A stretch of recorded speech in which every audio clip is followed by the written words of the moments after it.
Coming to you live from Stuart, Florida, the greatest little town in the world. It's the Get Up and Go Show on AM 1450 WSTU. You're invited to call the show anytime at 772-220-9788. And now, broadcasting live from their palatial studios, here are your hosts, Evan and Bonnie. Well, thank you very much, Mr. Announcer. It is 6:07. We are back in the saddle on a Monday. Are you going to sing a song or something, or can I just go back to work? Well, you can go back to work, but I think I want to sing right now.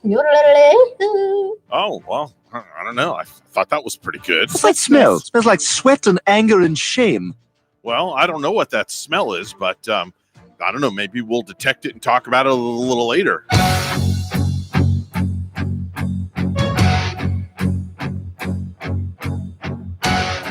Nothing like starting off a Monday with the Trans-Siberian Orchestra. I have been this way before. Check each window, every door. If you ever get a chance, go check these guys out in concert. They usually do the concert down in Fort Lauderdale around holiday time, Bonnie. They're really good. Do they get theatrical about it, too? Oh, yes. This sounds very theatrical. Yeah, it's really good. Let's listen for a little bit. Reach that light. That light. As I move. We're going to be featuring the Trans-Siberian Orchestra all morning long today. Not every day, but just this morning. I just kind of feel like I'm in a Trans-Siberian Orchestra kind of mood. That's good. And, you know, if people like it enough, we could do it all next week or the following week for the holiday, too. Yeah, I'll do whatever. I'll give the people what they want. We're the people's radio hosts. That's right. That's right. Like The Rock is the people's champ. Well, we're the people's radio hosts. Always. Always. We loved that Mannheim Steamroller last week, too. Yeah, that was really good. I yeah. really enjoyed that.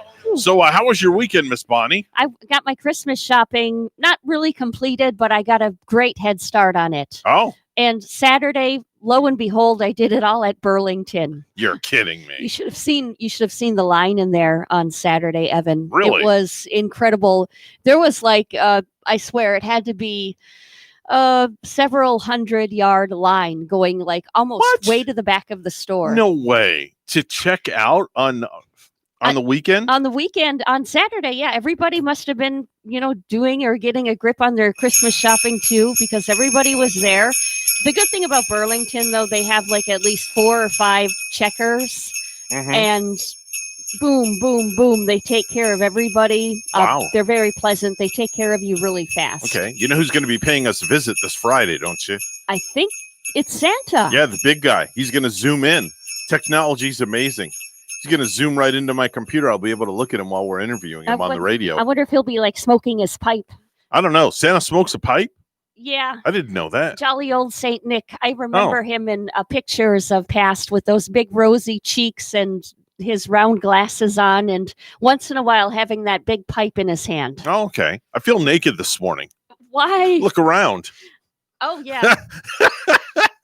We aren't on it upon it, are we? No. Look around. Yeah. We took down decorations that have been up for like 6 months. We got rid of the 4th of July decorations, but now we do look pretty. Yeah, we look naked in here, boring don't we? And naked. Yes. Yeah.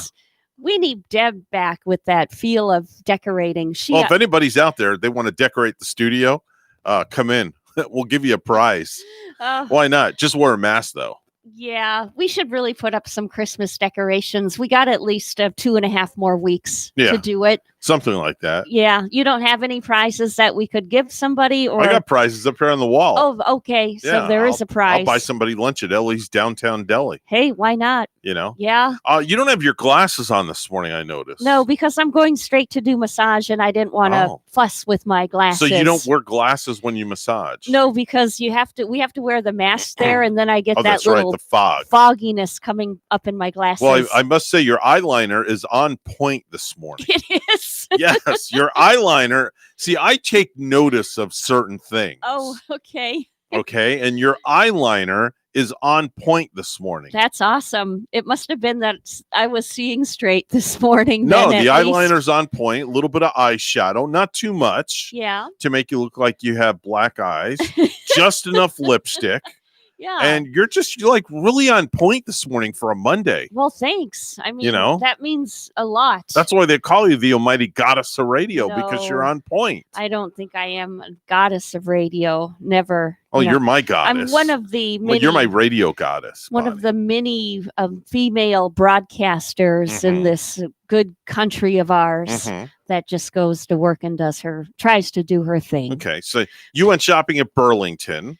You probably packed a lunch because you had to wait so darn long in line to check out. Well, that's the thing about it, and a lady in back of me was asking, wow, this is going to take all day, isn't it? And I turned around and I told her, no, they have like 4 or 5 checkers up there, and Right. they move you through pretty fast. Mhm. They have a great setup though, where you're going through the aisles and they have all of these neat little trinkets and goodies to Mhm. buy.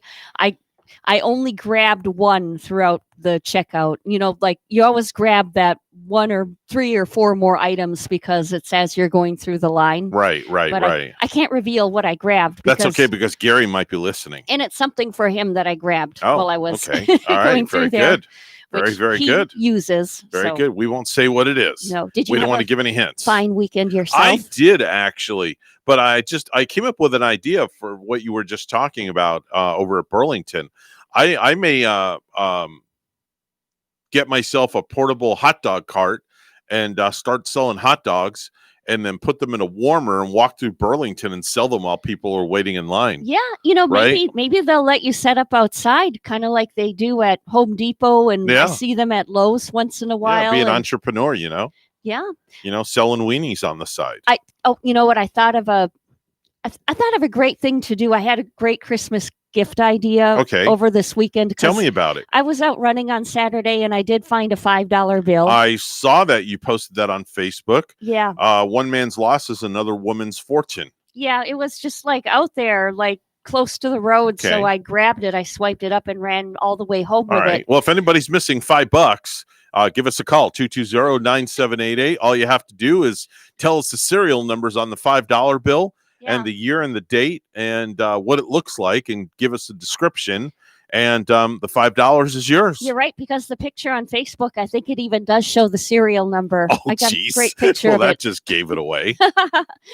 But you know what I thought would be a great, I think this would be a great idea to give the gift of giving Okay. with monetary and for your health. Uh-huh. Okay, so say you know that certain somebody who maybe wants to lose a little bit of weight and That's me. wants to get in shape and maybe, or That's just me. have some more energy. That's me. I fall right in that category, all three. Well, here's a way we could, you could make it kind of fun. Okay. So for that person, maybe give up $20, maybe $50. Okay. And I thought about it, like you could go place the $1 bills on their set route. Now their Mhm. route around town for running is already set, Okay.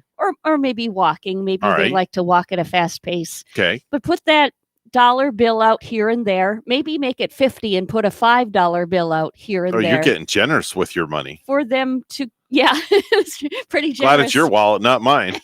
But for them to kind of run and go on that scavenger hunt, spread it out, so maybe they're going to run a good 2 or 3 miles and Mhm. get their workout in. But like a scavenger hunt, it kind of would maybe take their mind off of the strenuous run. And plus, at the end, they'd have a little bit of money in their pocket to get themselves something nice. That's not bad. Yeah. Can you set that up and do that? I with don't your money? know. You came up with the idea. I know. Just get $51 bills. That's all. Uh-huh. I Just might. go to the bank and say, I need 51s. Oh, yeah. And then just kind of do. That's the way to get the kids in shape, huh? Right, exactly. Get them out of bed on Sure. a Saturday morning Sure. and say, "Hey, I got money out there. Sure. Let's Sure. go and do our thing and run a little Sure. bit." Without a doubt. So going back to the question you asked me about my weekend. Yes. My weekend was uneventful, as it has been for gosh knows how long. You need a wedding to do. Well, I booked a wedding to photograph, and I actually booked 2 weddings to photograph. Ooh. Couple called me up over the weekend, and their wedding is happening this Friday All at right. 5:00 at a restaurant, and they're getting married, and they're going to have dinner there, and they wanted me to photograph the ceremony. Perfect. So I'm going to do that from 5 to 6, and then I booked another wedding, and then yesterday I got a text message from a good friend of mine who owns the Twisted Tuna down in Jupiter. Yeah. Oh, the one in Jupiter. The one huh? in Jupiter, the new one in Jupiter. I hear they're They very said, good. "Hey, is your photo booth available for us tomorrow night?" Meaning tonight. Tonight? Yes, tonight. You got a for Monday night our- gig. Yeah, for our employee party. I'm like, sure is. Nice. Not a problem. So we worked out the price, and our photo booth, our mirror photo booth, is going to be on site at the Oh. Twisted Tuna in Jupiter for their holiday party. So I that was bet- a last minute booking. I bet you are feeling good. You're Well- getting busy once again. Yeah, I'm all And- right. I'm all right. I'm not going to be there. My business partner will handle it because I have to get up at the crack of dawn Yeah. to be here. So I have to make sure I'm semi-coherent. But this is exciting. I'm glad maybe the economy is coming back Yeah, and maybe we'll see. things are starting to roll again when we hear of this. We'll see. Saturday, what did I do Saturday? Oh, the wife went to a holiday party for her job on Saturday. And then she comes home and she goes, "Let's go to Ollie's."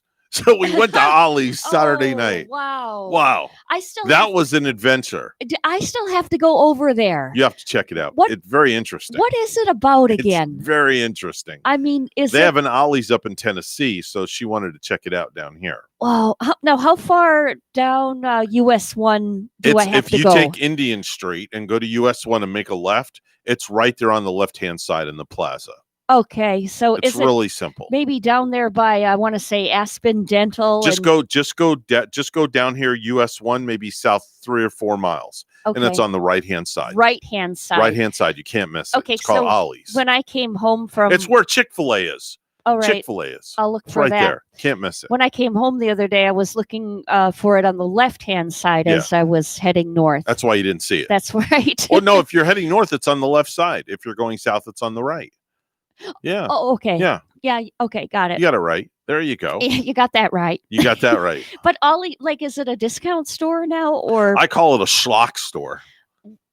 okay? No, Don't ask me. It's this- a term my mother used to use. that is a Jewish Yes, schlock. schlock store. Schlock. It's a schlock store. In other words, they have things there that are discounted, less than what you would find in the stores. Yeah, and good It's kind discounts of like on a them. 5 and dime store. Oh wow! So it was pretty interesting. I got to check it out. The whole store is in a shambles, though, just because people take things and they move them around the store and they decide they don't want them. And there's, Oh yeah. like you got this over here and that over there and this Mhm. over here, that's over there. And it was pretty interesting, though, going into Ollie's. I Yeah. will say that much.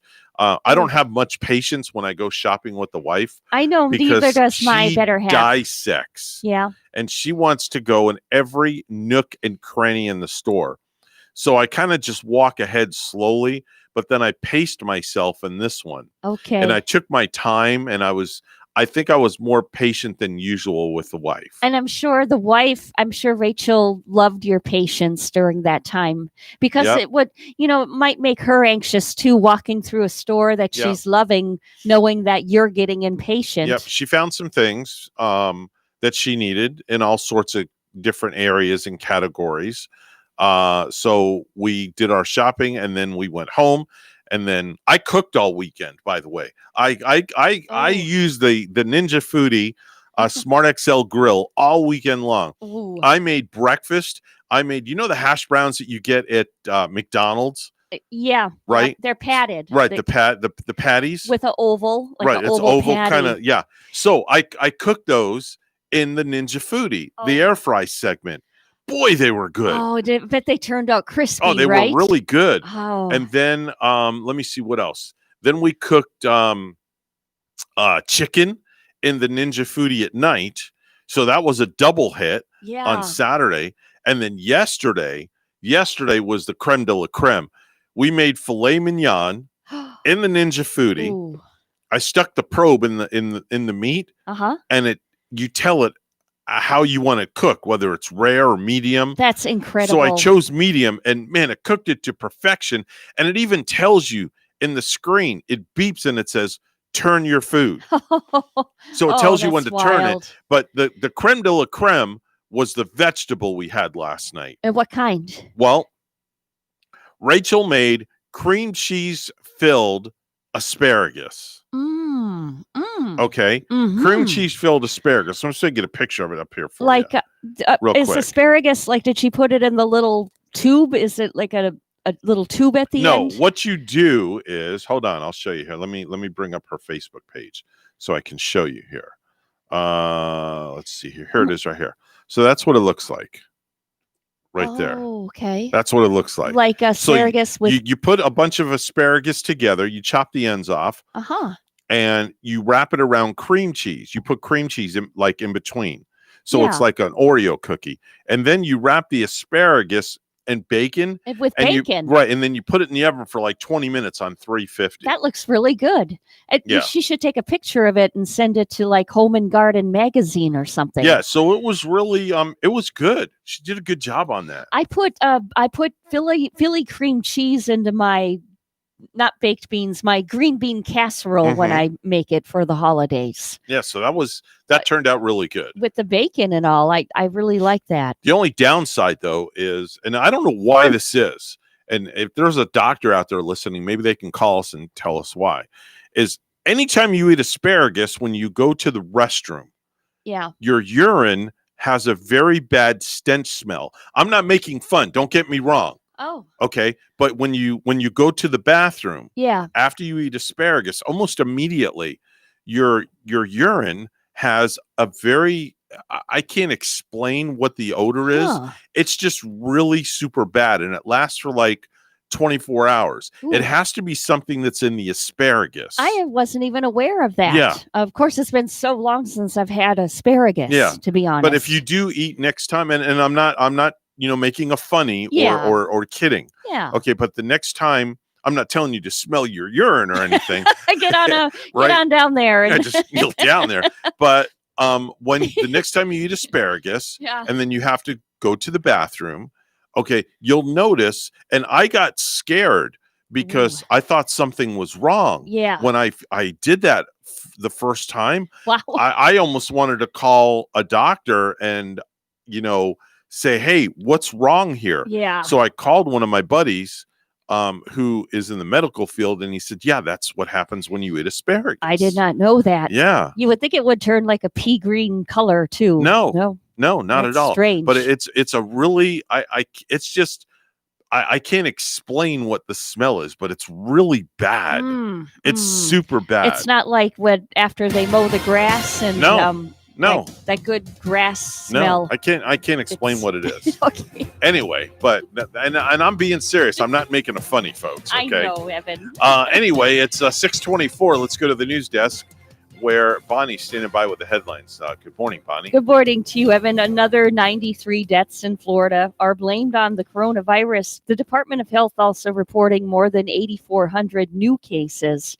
Rudy Giuliani, President Donald Trump's personal lawyer and the man heading up Trump's effort to overturn the results of the 2020 election, has contracted COVID-19, the president said on Sunday. Here's WPTV's Tanya Rogers. Rudy Giuliani, President Trump's personal attorney, has tested positive for COVID-19. The president tweeting the news this afternoon.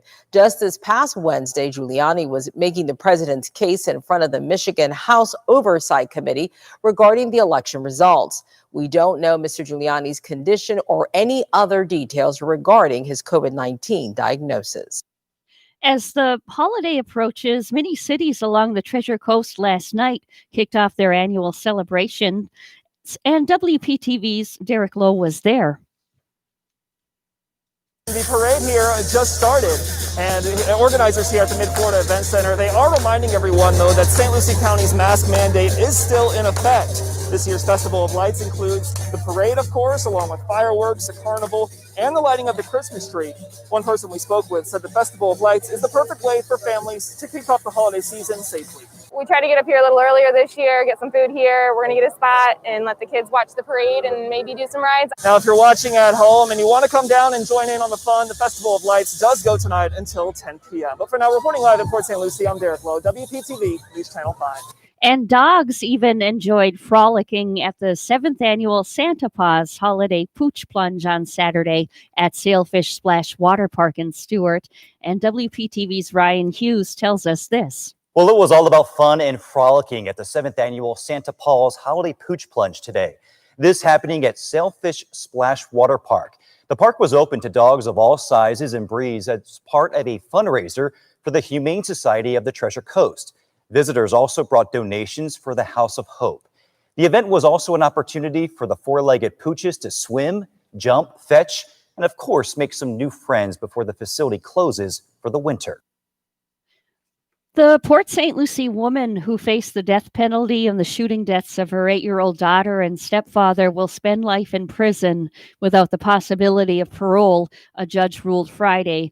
During a change of plea hearing marked by a raw outpouring of trauma and sorrow, Alyssa Torres, age 30, was ordered to serve 3 life prison terms for killing her stepfather, Felix Pito Rivera, age 54, and her daughter, Amaryllis Gianni Martinez, on June 24 of 2019. Both were found shot in the head at close range inside their bedrooms at the family's home at the Waterleaf Townhomes and Apartments on Southeast Hillmore Drive.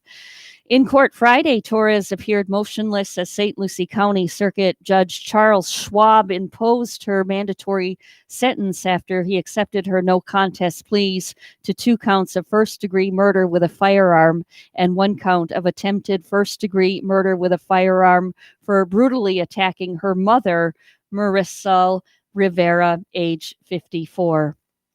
With the busy season approaching, Seminole Hard Rock Hotel in Tampa is looking to hire 400 people.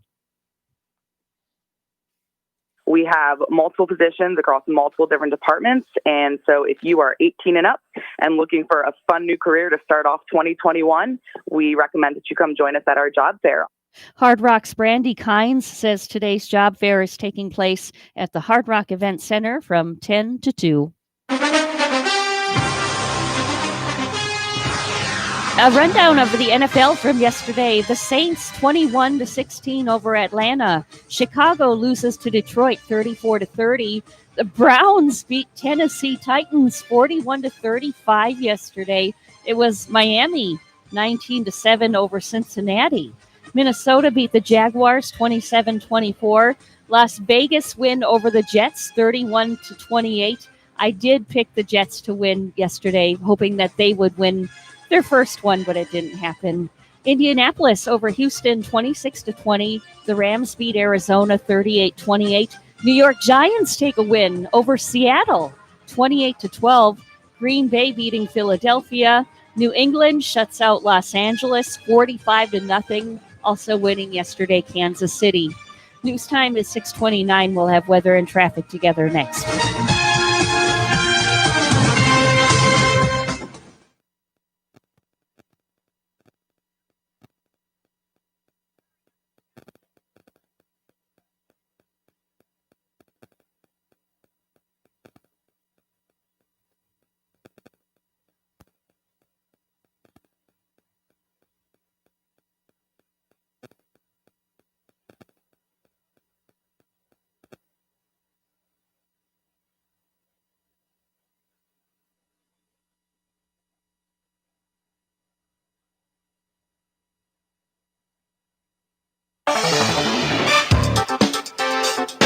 .30 the time right now on the Get Up and Go Show with Evan and Bonnie. It's time for traffic and weather together. It's all brought to you by Code Red Roofers. Bonnie? We do see an accident, and this has some roadblock, too. It's on the Turnpike. It's northbound in Palm City, and it's at mile marker 135 northbound. The northbound and southbound outside lanes, they had been closed, but looks like they now have been reopened. So erase that roadblock. There's your latest look at traffic. And right now it's 60 with showers in Stewart. In St. Andrews, Scotland, 38 and partly cloudy. Here's our forecast at WPTV. Happy Monday, my sunshines. Numerous showers expected for the morning drive with temperatures in the mid-60s. This afternoon, highs reaching the mid-70s, cloudy skies and isolated showers possible as a cold front moves down the area, clearing skies into the night with temperatures cooling off quickly. Tomorrow, the cooler weather returns. Morning temperatures starting off in the mid-40s. Highs tomorrow only reaching the mid-60s. Sunny skies and low humidity. Wednesday will be even cooler during the morning. Temperatures in the low 40s. Highs reaching the mid-60s. Sunny skies and no rain expected. I'm WPTV First Alert meteorologist Katya Hall on WSTU AM 1450, Martin County's Heritage Station.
Do you have a suggestion for the show? Send us an email, WSTUmorningshow@gmail.com.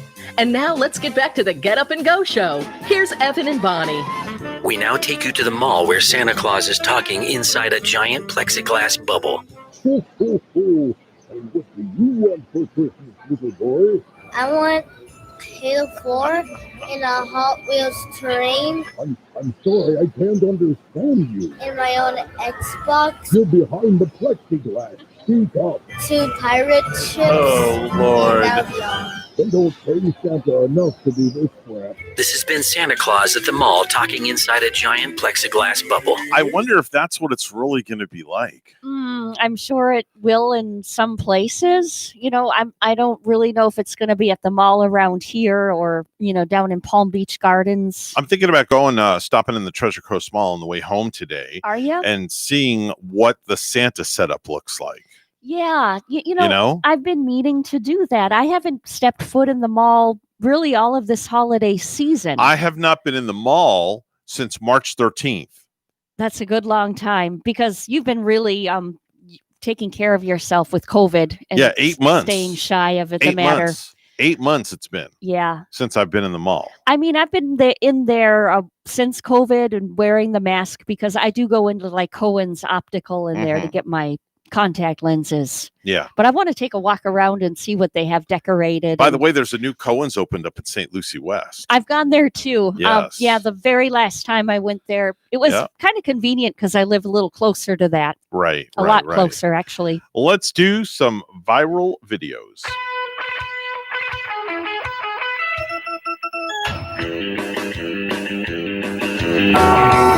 So there's a girl who discovered that she had COVID-19 during her TikTok taste test challenge. Yeah, you know what, Evan? I got to tell you something. Yeah. I took a preview of this video this morning. Uh-huh. It freaked me out for sure.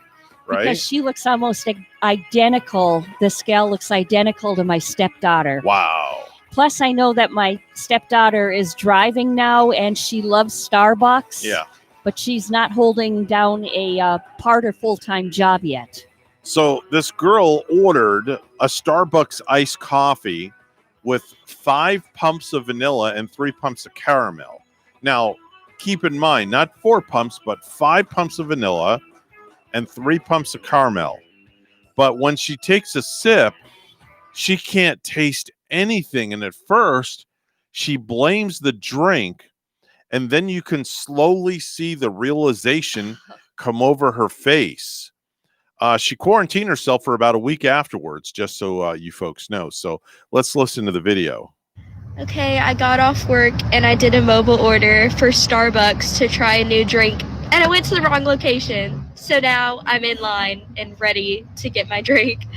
And this is what I got. You could screenshot. It was $4.18 total. And this is the TikTok that I got it from.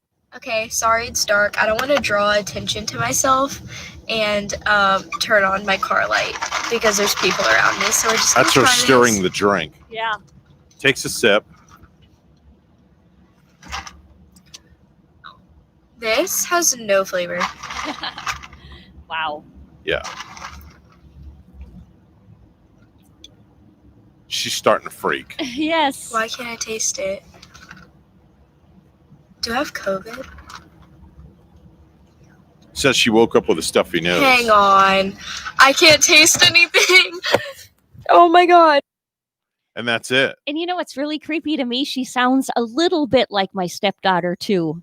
It's so when I watched this, Evan, I had to watch it again because I said, "Is that Topanga?" Yeah. But then I don't think she would be alone driving without her mom through the Starbucks drive-through yet. Yeah, that was definitely that's an eye opener. It is, because I guess the first sign of COVID is you kind of lose your smell and your taste. I'm always making sure that every morning I get up, I can smell what's going on. Yeah. You know what? A little bit. You know what I heard about COVID too? Some of the symptoms are. I heard that usually if you get a cold, right, you start out with a sore throat. That's how my colds usually start. I started out with a sore throat in the morning and then the fever. And I was reading that with COVID, it's kind of reverse, where many of the symptoms are you get the fever first. Really depends on the individual. Then the sore throat. I know one thing's for sure. This one guy is always saying this in regards to, his sense of smell. If you smell what the Rock is cooking. That's right. If you can smell what the Rock is cooking, then you don't have COVID. That's all I got to say. Speaking You of like that one, huh, Bonnie? Yeah, I like that. Speaking of smells, Drake, the musician Drake. Yeah, sure do. I guess he came out with his own line of scented candles. Oh, nice. And in one of the scents, you smell the candle smell is Drake. Wow. The smell of Drake. Nice. Which is, I don't know if it's like Smell of Drake. His musky body odor scent or some sort of thing. Don't know. But if you would like that scent of Drake, you can get the candle for it right now. So there's another video that's going viral. It's a Japanese Buddhist monk who goes by the name of Kosan 1108. He posts videos of himself overdubbing his own vocals and traditional instruments to classic rock songs. And he covered Enter Sandman by Metallica. Okay. So it's actually really, really good when he starts singing. So he's using the instrumental version is what he's doing. Now he's praying, and now he's going to hit this monk drum. Okay. That's cool. It's very cool what he does. Now that clang is like the cymbal in the song. I like the cymbal. Right? I feel like I'm watching a boxing match. Okay, he'll start singing in a minute. The singing just doesn't go with the song. Does he sing it all in this? Yeah, he'll sing in a minute. Okay, it's a He'll big start intro. singing. Yeah, it's a big intro. So he's playing. This is crazy. Okay, get ready. He's going to start singing here. You're going to laugh when you hear him sing. Okay. All right, ready? Here he goes. Say a prayer, little one. Don't forget my son. Doing good, everyone. Tuck you in, always in. somebody I would pay $100 to go see in concert. What do you think, Bonnie? I would pay him to entertain at my holiday party.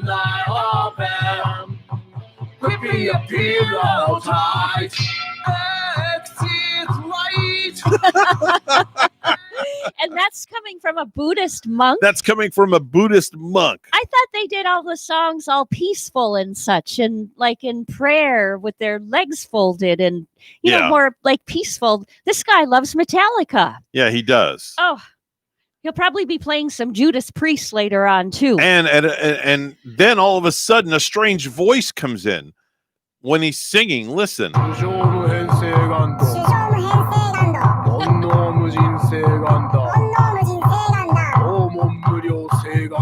I have no idea what the heck that is. That's the little prayer in the song. I don't know. It sounds like somebody sucking on a helium when tank. they're saying, now I lay my soul to keep, and then they go, I pray the Lord my soul to keep. I don't know. When you guess, he has the little prayer in the song of that one. That was definitely different. That's kind of cool. I mean, kind of cool that a Buddhist monk would, you know, want to cover Metallica.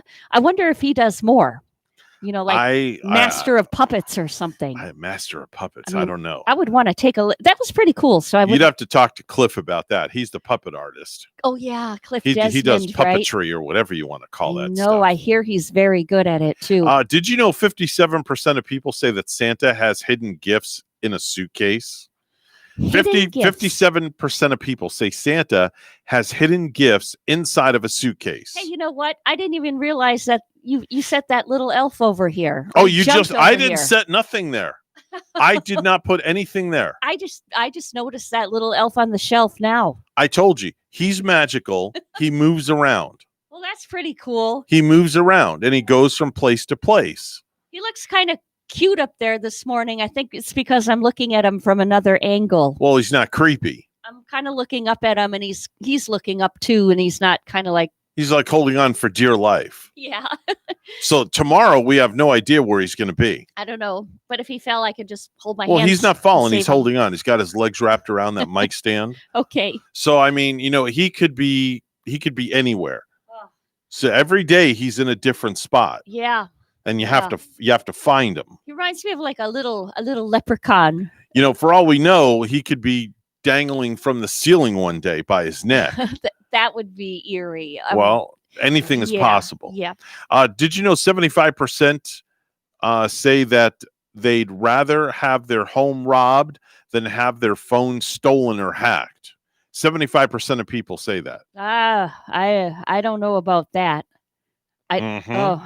What do you say about that? 75% would rather? I don't know about it. I'm kind of on the fence on that one because I have a lot of valuables at my home. Understandably, yeah. Definitely on the fence. There was a recent survey, Bonnie. They asked a question: what do you wish you could write off on your tax return? Take a guess what the number one answer was. What you could write off. What you could write off was. I think the number one answer, what you could write off on your taxes. Every time maybe that you eat out or you go through a drive-through. You're actually pretty darn close. You are really close. You're getting warm. Okay, like You're getting warm. Every time you maybe buy lunch for somebody. Oh, you're sort of warm. You're sort of warm. All right. Try again. Any contributions that you might make to feed the homeless or Goodwill? Forget it. Or You've gone to the North Pole. I've gone You're off cold the trail. now. Yeah, you've gone off the trail. The number one answer is Starbucks coffee.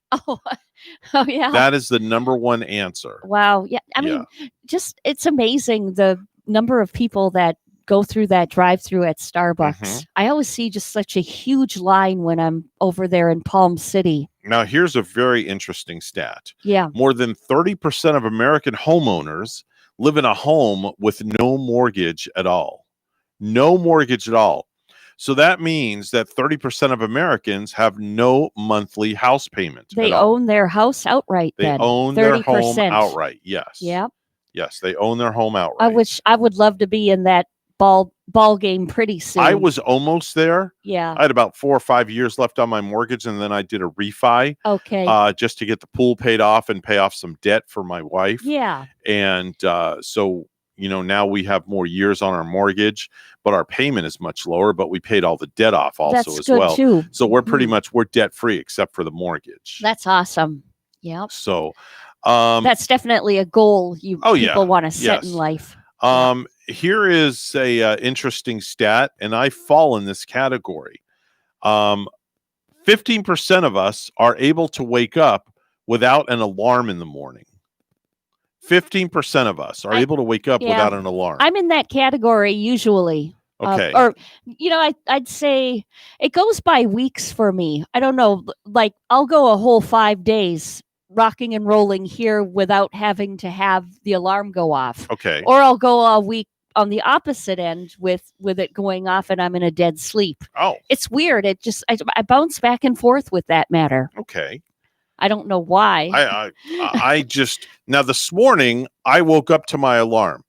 I got up at 1:30 in the morning. And I went into the restroom, blew my nose, and come back out, laid back down, and before I knew it, it was 4:15. It was 4:15. Wait, now aren't you usually out on the road by 4:15? Yeah, I got a little bit of a late start this morning. I'm usually here by 4:15, 4:30. So I slept. It sounds strange, but I slept in a little this morning. Isn't that weird? Yeah. Isn't that like, it is so weird because like, okay, so Saturday morning, I decided to let myself sleep in a little bit later. Mhm. Usually I'm up to run at 5:20 getting ready. Okay, so this last Saturday I slept in till 6:10. And I guess that's my sleeping in during the week. It's strange but true when we get up that early. But I can't imagine being, I think we get up early, but can you imagine being one of the TV, the anchor people that do the early morning shift on the news? Oh, they get in there at like 2, 3 in the morning. Yeah, they are getting up seriously in the middle of the night. Yeah. When you're getting up at now 2:00 or 1:30 a.m. as opposed to we are like 4. Right. I can't even imagine that, Evan. That's a godforsaken hour. Oh yeah, I definitely could not live would be- like that. It is 6:48 on the Get Up and Go show for a Monday. Let's go to the news desk where Bonnie's standing by. Good morning, Bonnie. Good morning, Evan. A 100th birthday celebration for a World War II veteran was held Saturday in Palm City. WPTV's Ryan Hughes has the story. Well, it was a celebration a century in the making for one veteran in Martin County. Happy birthday, dear Ryan. Happy birthday to you. Today, Frank John Ravalski sat outside his house in Palm City as members of the American Legion Post 63 wished him a happy 100th birthday. The World War II Navy veteran who served 6.5 years as a first-class radio operator is known to many as Ski. Now, after the war, he went to Rutgers University for electrical engineering before spending 30 years for the Army in research and development. For him, today was a very special day. Long time he's been looking for this day, and he made it, and we're proud to come out here and honor the people that serve our country.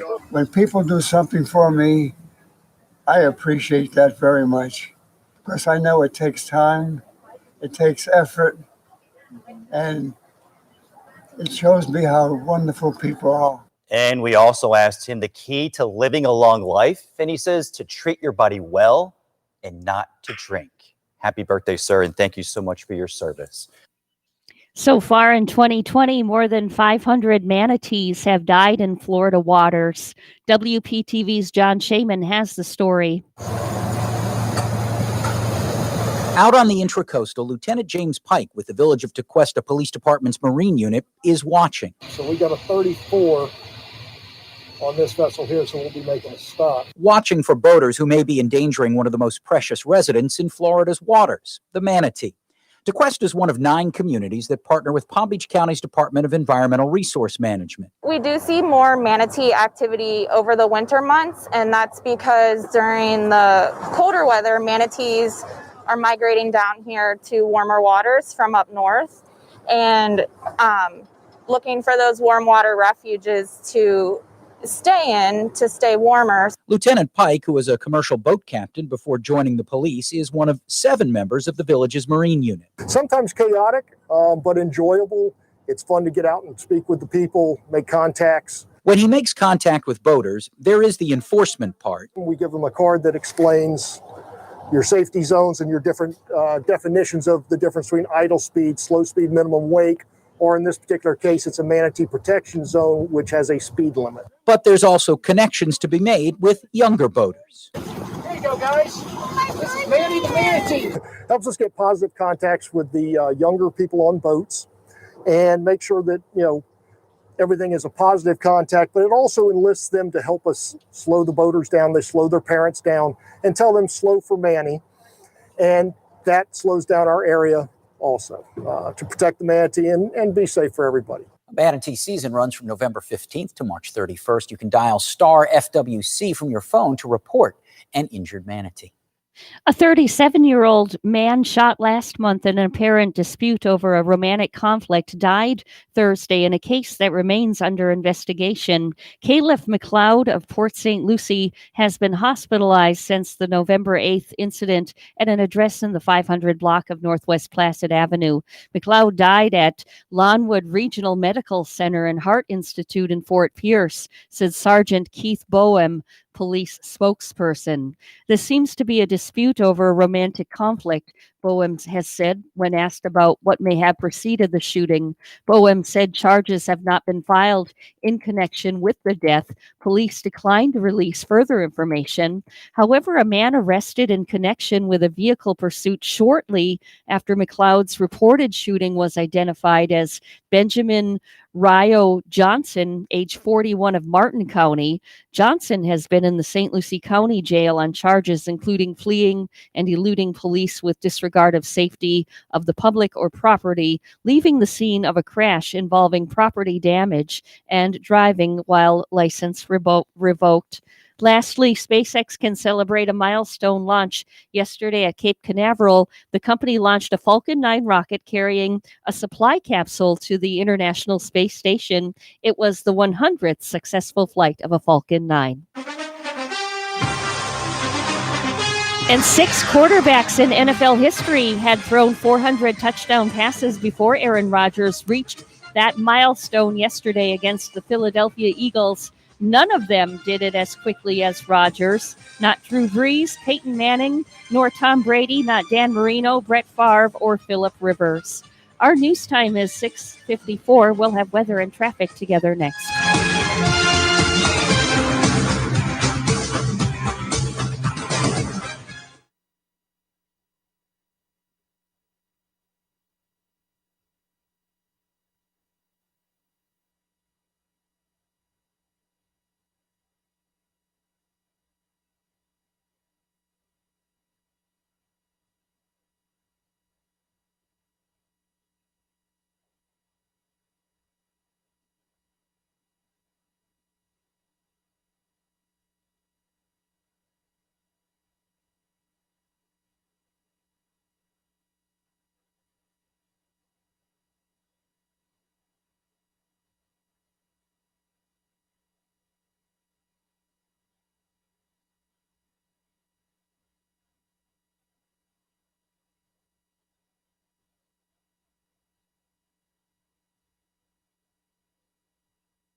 $6:55 right now on the Get Up and Go show with Evan and Bonnie. It's time for traffic and weather together, all brought to you by Code Red Roofers. Bonnie? Well, we have seen an accident on the turnpike this morning on northbound at mile marker 135 in Palm City. And right now, the northbound and southbound outside lanes are open. Just use caution. That's your latest look at traffic. It's 59 rain showers in Port St. Lucie, and in Spearfish, South Dakota, a clear sky and 41. Here's our weather at WPTV. Happy Monday, my sunshines. Numerous showers expected for the morning drive with temperatures in the mid-60s. This afternoon, highs reaching the mid-70s, cloudy skies and isolated showers possible as a cold front moves down the area, clearing skies into the night with temperatures cooling off quickly. Tomorrow, the cooler weather returns. Morning temperatures starting off in the mid 40s. Highs tomorrow only reaching the mid 60s. Sunny skies and low humidity. Wednesday will be even cooler during the morning. Temperatures in the low 40s. Highs reaching the mid 60s. Sunny skies and no rain expected. I'm WPTV First Alert meteorologist Katya Hall on WSTU AM 1450, Martin County's Heritage Station.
You're listening to the biggest little radio show on the biggest little planet, the Get Up and Go Show with Evan and Bonnie.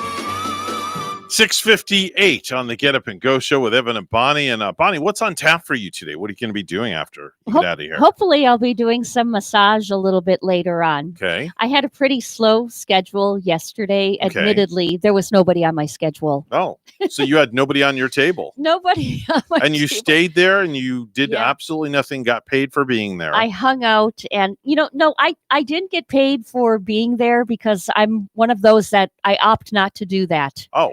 I don't know. It's a weird thing with me. I'd rather be doing the massage and making the money than to sit there and make money too, just while I'm sitting. Okay. I don't know. It's a All weird right. thing. Well, that's what you opt to do. Everybody's different. So you're not on an hourly. You get paid by the massage. By the massage, Okay. I do. Yes. Okay. All right. That works. But we do get a little bit. We get holiday pay too. Like if we're not there when Okay. we're closed on a holiday, All so right. that's rather nice. All right. Well, that'll work as well. We're going to step back, folks.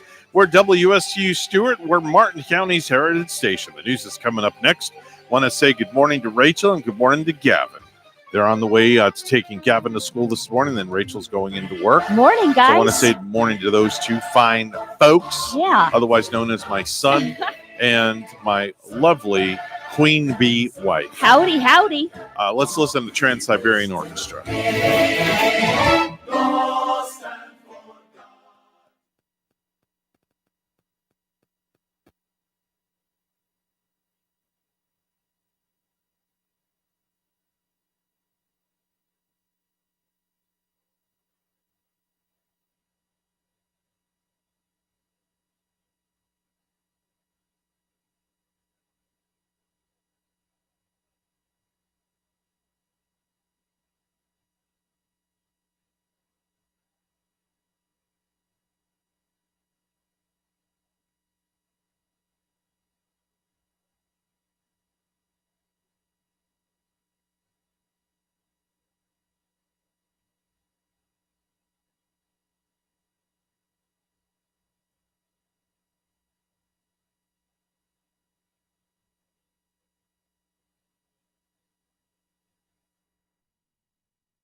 Coming to you live from Seward, Florida, the greatest little town in the world. It's the Get Up and Go Show on AM 1450 WSTU. You're invited to call the show anytime at 772-220-9788. And now, broadcasting live from their palatial studios, here are your hosts, Evan and Bonnie. Oh, thank you very much, Madam Announcer. I greatly appreciate it. 7:07 on the Get Up and Go Show. You're not a nice person. Well, yes, I am a very nice person. This show's unairable.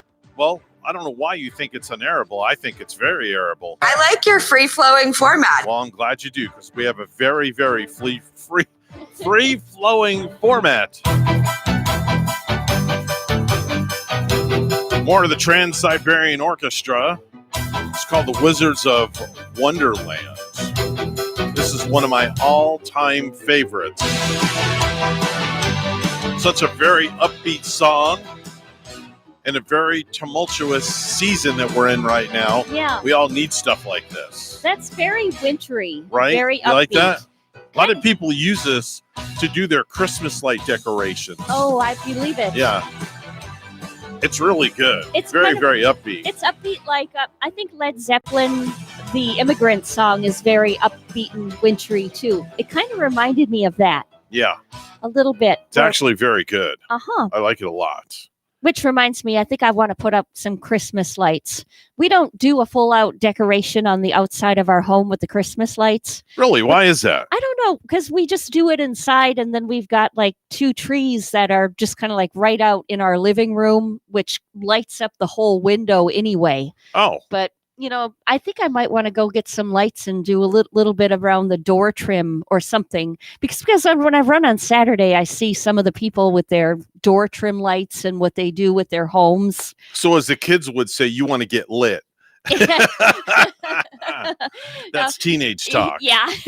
Time to get lit with Bonnie. Yeah. No, it's too easy to get lit, but Okay. not too easy to do some lighting when you're lit. Okay. All right. Without a doubt. So do the lighting before you get lit. Do the lighting before you get lit, without a doubt. Let's do some birthdays and anniversaries and back in the day. News on the radio. Happy birthday. Happy birthday. Happy birthday. And of course, Bonnie, we always start with you first. Yeah, happy birthday to my brother-in-law Richie this morning in Port St. Lucie. Richie Rich. We'll call him Richie Rich. There you go. He's a wonderful kind of guy. Happy He's birthday, really Rich. Helpful, and happy birthday. I've been meaning to bring a huge chili over to Okay. bring. He has a very huge family. Now, brother-in-law. Yep. So that means he's married to who? He's married to Gary's sister, Gary's sister. Dana. Dana. Oh, okay. Yep. Very nice. Yeah, they have a big family, so I've been meaning to bring them some chili or something this holiday season. Okay. I always like to bring them a bite to eat. All right. Very nice. Aaron Carter, 33 years old today. That's Nick Carter's little brother. That's the one that has all the issues. They kind of look similar too, don't they? The I don't Carter know. boys? Not the way they look nowadays. Oh, really? I haven't seen a picture of them lately. But the younger one has he gotten into maybe a little bit more trouble lately than his older brother? So who's older, Aaron or Nick? Nick is the younger brother? Yeah. Okay, so Nick this is the older brother. Aaron Carter, Right. This is Aaron Carter. who's 33 today. Right. Exactly. I just know that they were from the Backstreet Boys, right? Yes. And I know many a young miss have had their posters of the Backstreet Boys hanging on their bedroom walls. Yeah. Nick Carter was with the Backstreet Boys. Yeah. Yes. I think I just know a couple of people that have had major crushes on them. I don't know if your wife is one of them, but I think you mentioned last week that she was a fan of the Carters, right?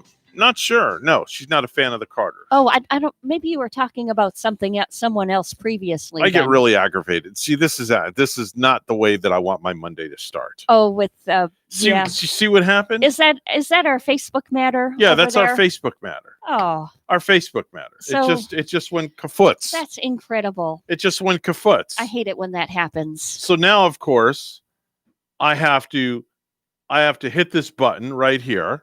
Yeah. All right in the middle of the show, I have to take care of technical difficulties because that's just how I roll. Maybe we should just kind of roll with the show prep and we could take care of it later. because it might be just a simple thing, a simple tweak where you're gonna get it up and running, and you're gonna be like Clark Griswold when the house lights go on in Christmas Vacation, and put up your hands in the air and go, oh yeah, ta-da! And without further ado, do I need a drum roll for this? Yeah, I may as well get a timpani roll for this. I'm trying to do like what they did, and he's like, Clark is like, drum roll please, and everybody outside goes, all right, I don't think I'm doing it right. It's back up. Oh, see? The feed is back up.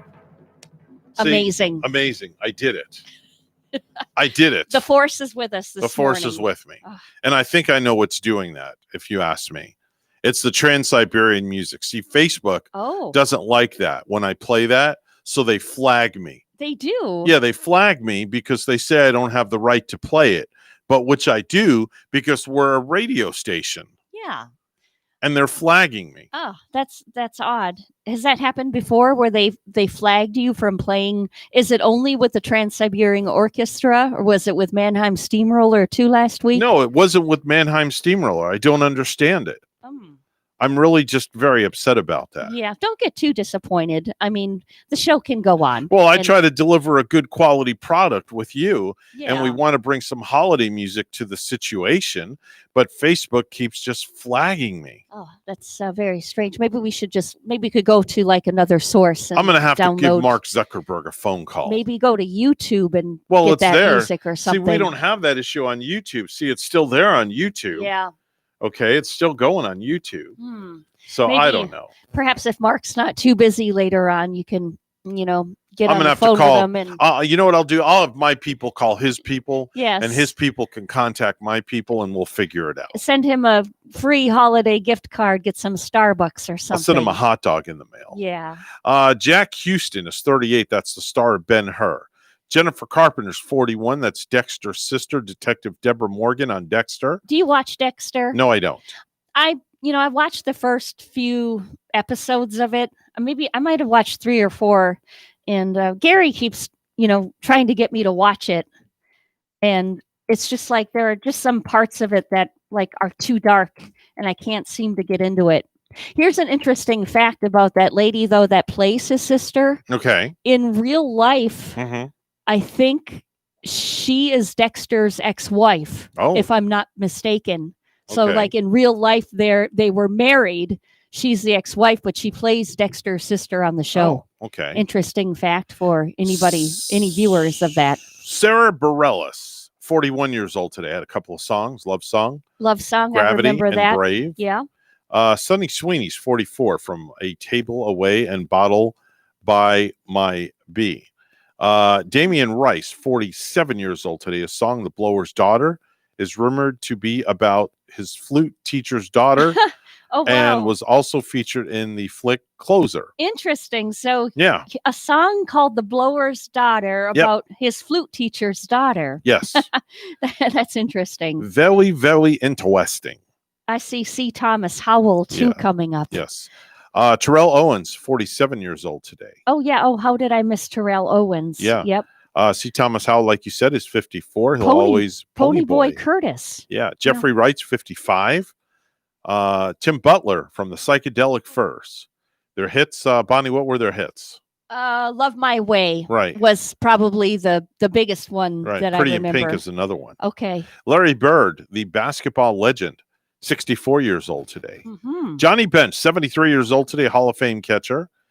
And who could ever forget one of my all-time favorite songs, Cats in the Cradle, Yeah. Harry Chapin. That song is amazing. And if you believe that, I'll sell you the Brooklyn Bridge, Yeah. because I did not like that song. Oh, you didn't? No. No. Did it bring a tear to your eye or something? Very depressing kind song. of a sad song, but Very I depressing. like the harmony of it, and yeah, Very some depressing. songs just kind of depress you, like Should- Alone Again, Naturally. Oh, we were geez. playing that one last Now, week. get the Kleenex out for that one. And Terry Jack's Seasons in the Sun. That's that one another depressing song. always makes me cry. Yeah, Gilbert O'Sullivan, Alone Again Naturally. Yeah. Oh boy. Yeah. Something I really just shoot myself in the foot on that one. Great actor I see coming up, Eli Wallach, celebrating a birthday in the heavens. He passed in 2014, Mm-hmm. but we remember him. The best I remember him from is the good, the bad, and the ugly.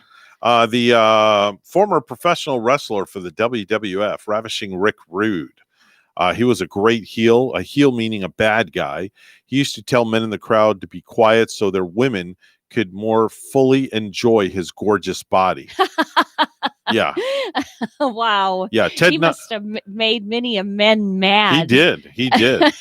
Ted Knight, Ted Baxter on the Mary Tyler Moore Show, celebrating a birthday in the heavens. Oh, yeah. Today is National Cotton Candy Day and National Letter Writing Day. So, Bonnie, could you write me a letter while you're sitting over there, please? Only if you get me some cotton candy. I'll go right now to the fair and get you some cotton candy. I almost bought some when I was shopping around Burlington's on Saturday. They have cotton candy in Burlington? Yeah, they do. Really? For little gift packages you I can didn't know buy. that. And I think they had this like dark cherry cotton candy. They had like the different flavors of it, And whenever I go to the fair, I bring many, many bags home and I just set them in my pantry and I chow out on cotton candy for days. I love it. I just love it. So you get a sugar rush. Oh, yeah. Yeah. My cat used to love cotton candy, too. I had a female cat named Coco, and she would just come by me when I'm eating it, and she would just lap that stuff up. Really? Yeah. When I first tried cotton candy, I couldn't understand why the heck it just fizzled out of my mouth. Yeah. Just disappeared. Yeah. Gary, if you're listening for Christmas, I almost wouldn't mind a cotton candy machine at home. Hint, hint, Gary, are you listening? That would be She just wants a cotton candy machine. just as good as the Ninja Foodie. There you go. Yeah. Well, I think you could do more with a Ninja Food. Yeah, that's for sure. 51 years ago today, in 1969, Frosty the Snowman debuted on television. Frosty's voice was provided by comedian Jackie Vernon. Mm-hmm.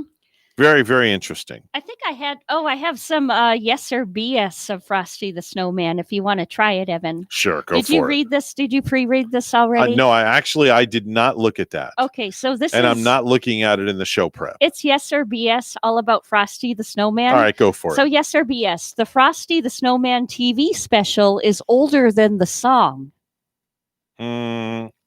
Yes. That would be BS. Oh, okay. But the animation classic was based on the song. Gene Autry released it in 1950. Wait a minute, I have to do this. I had to buzz myself. And after Gene Autry released it, 1 year after, he did Rudolph the Red-Nosed Reindeer too. It looks like the song might have come out maybe just a year before the classic TV show did. Okay. And Yes or BS, in the cartoon, Frosty becomes a normal snowman because his scarf blows off. I think that's yes. BS, he does have a scarf, but man. his top hat is what brings him to life. I'm not doing too good this morning. That's okay. It has aired. Good. Hit me again. It has aired on TV every single year since it debuted. Yes or BS. That's yes. You bet. Yay, I got one right. Darn straight. It's aired on All right. CBS every year since 1969, and it's the longest continuously running TV special to air on the same network in U.S. history. Okay, I think Frosty the Snowman's on the phone. Let's see. Hi, you're on the air with Evan and Bonnie. Hi, it's not Frosty. Oh, okay. It's not Frosty. It's Frisky. No. Good morning. Hey, honey, how are you? Morning, and it's raining. Yo, I kind of figured that. It's raining pretty hard this It morning. was raining when I came in this morning. Yep. Enjoy the warmth because we're going to be waking up in the 40s once again tomorrow. Really? Yep. Oh, I guess better put the heat on tonight. Yeah. No sooner you walk out the door, the dog got right in my chair. That doesn't surprise me. Yeah. By the way, I was raving to Bonnie how good the asparagus was last night. That looked really good. Yeah, that was good. Wrapped in bacon? Where did you get that idea? Did you go to Pinterest or something? No, my dad, stepmom made it while I was in Tennessee. Oh, yeah. So you just took it and ran with it. It looks good. I told Evan you should send a picture of it to like Home and Gardens or some sort of magazine. Yeah, no, my dad and my stepmom made it while I was in Tennessee, and it was good. So I Yeah, it was figured I'd pretty try good. Yep. The after effect is not so great, but that's okay. That's what Evan was telling me. Like, what the heck? Yeah, I told Bonnie about that. The after effect is not all that great. So I'm not going to discuss it again, but we had a whole conversation about it on the air. Bye. Yeah, so definitely so. So Gavin's off to school, okay, right? Yep, dropped him off at school, and then I pulled away, and I was at the light and realized he left his water in my car. Oh, so you had to go back. Well, no, I sent him a text, and I asked him if he wanted me to bring it back. I wasn't far away, and he told me no, that he would ask one of his teachers for water. Oh, okay. All right, very good. Wow. All right, well, we have to skedoodle because we have to do news at 7:20. We always do news at 20 after and 45 after or 40 after. Yeah, we try to hit it in there. Yeah, we try to get it in there right on time. Yeah, we're But then timely. again, people do call us and interrupt us every now and then, but that's fine. We don't mind. To let us know it's raining. Yeah, to let us know it's raining. Yeah, and it's still raining, right? Yeah, it's still raining, oh, man. right? Gee. Yeah, it's not raining as bad as it was when I left the house, though. Okay. All right. There's your on the spot weather report from our chief meteorologist Rachel Nine. Yeah, let this morning. us know when it snows. Yeah, let us know Rachel. when it snows. Call us back when it snows. All right. Okay. All right. Will do. All right. Talk to you later, honey. I love you. Bye. Bye. Love you. All right, it's 7:22. Let's go to the news desk where it's not snowing, but our news director is standing by with the headlines. Good morning, Bonnie. And good morning to you, Evan. The Port St. Lucie woman who faced the death penalty in the shooting deaths of her 8-year-old daughter and stepfather will spend life in prison without the possibility of parole, a judge ruled on Friday. During a change of plea hearing marked as a raw outpouring of trauma and sorrow, Alyssa Torres, age 30, was ordered to serve 3 life prison terms for killing her stepfather, Felix Pito Rivera, age 54, and her daughter, Amaryllis Gianni Martinez, on June 24, 2019. Both were shot in the head at close range inside their bedrooms at the family's home at Waterleaf Townhomes and Apartments on Southeast Hillmore Drive. In court Friday, Torres appeared motionless as St. Lucie County Circuit Judge Charles Schwab imposed her mandatory sentence after he accepted her no contest pleas to 2 counts of first-degree murder with a firearm and 1 count of attempted first-degree murder with a firearm for brutally attacking her mother, Marisol Rivera, age 54. Rudy Giuliani, President Donald Trump's personal lawyer and the man heading up Trump's effort to overturn the results of the 2020 election, has contracted COVID-19, the president said Sunday. WPTV's Tanya Rogers has the story. Rudy Giuliani, President Trump's personal attorney, has tested positive for COVID-19. The president tweeting the news this afternoon. Just this past Wednesday, Giuliani was making the president's case in front of the Michigan House Oversight Committee regarding the election results. We don't know Mr. Giuliani's condition or any other details regarding his COVID-19 diagnosis. A Broward County girl who was the subject of an Amber Alert is safe. The alert was issued yesterday for 2-year-old Stella Turley, who was last seen with her mother yesterday morning. The 2 were found yesterday afternoon in Fort Lauderdale, and police arrested the 29-year-old mother for violating a court order. Stella has since been reunited with her father. With the busy season approaching, Seminole Hard Rock Hotel in Tampa is looking to hire 400 people. We have multiple positions across multiple different departments. And so if you are 18 and up and looking for a fun new career to start off 2021, we recommend that you come join us at our job fair. Hard Rock's Brandy Kynes says today's job fair is taking place at the Hard Rock Event Center from 10 till 2. Lastly, a SpaceX can celebrate a milestone launch. Yesterday at Cape Canaveral, the company launched a Falcon 9 rocket carrying a supply capsule to the International Space Station. It was the 100th successful flight of a Falcon 9.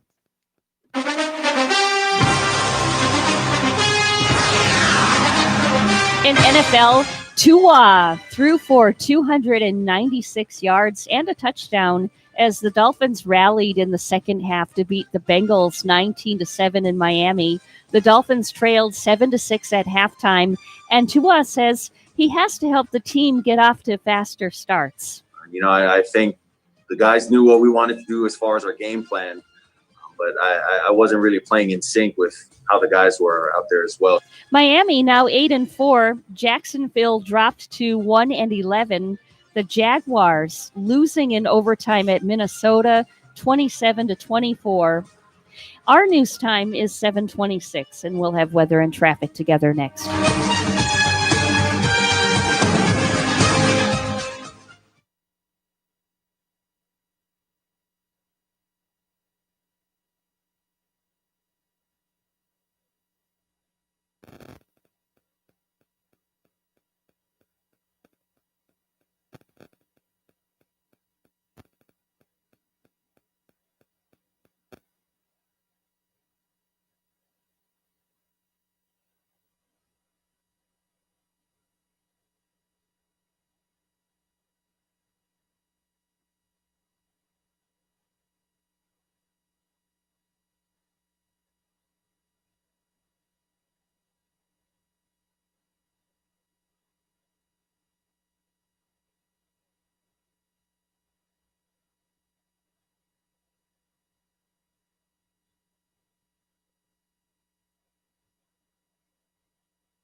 $7:28, the time on the Get Up and Go show with Evan and Bonnie. It's time for traffic and weather together. It's all brought to you by Code Red Roofers. Bonnie? We see a new accident right now. It's on I-95 northbound in Palm City. It's at Martin Highway at mile marker 110. Once again, this is northbound, but there's not any roadblock there from the accident. Other areas, including the areas in St. Lucie County, are good right now. That's your latest look at traffic. Stuart, we have 61 with plenty of showers throughout the area. And in Ogden, Utah this morning, it's 25. Here's our forecast at WPTV. Happy Monday, my sunshines. Numerous showers expected for the morning drive with temperatures in the mid-60s. This afternoon, highs reaching the mid-70s, cloudy skies and isolated showers possible as a cold front moves down the area, clearing skies into the night with temperatures cooling off quickly. Tomorrow, the cooler weather returns. Morning temperatures starting off in the mid-40s. Highs tomorrow only reaching the mid-60s. Sunny skies and low humidity. Wednesday will be even cooler during the morning. Temperatures in the low 40s. Highs reaching the mid-60s. Sunny skies and no rain expected. I'm WPTV First Alert Meteorologist Katya Hall on WSTU AM 1450, Martin County's Heritage Station.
If you have a suggestion for the show, we would love to hear from you. Send us an email to WSTUmorningshow@gmail.com. Now let's get back to the Get Up and Go show. Here's Evan and Bonnie.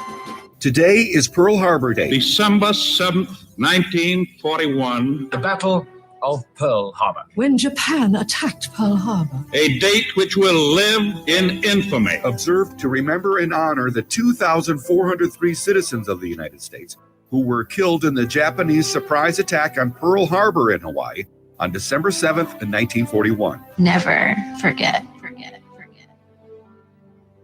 That's a day that'll never be forgotten, Bonnie. Absolutely Today, not. December the 7th. Man, you know, I wasn't around for when that happened. Wasn't alive. My father was, and he told me many stories about that day, that fateful day. And boy, it was terrible. Yeah.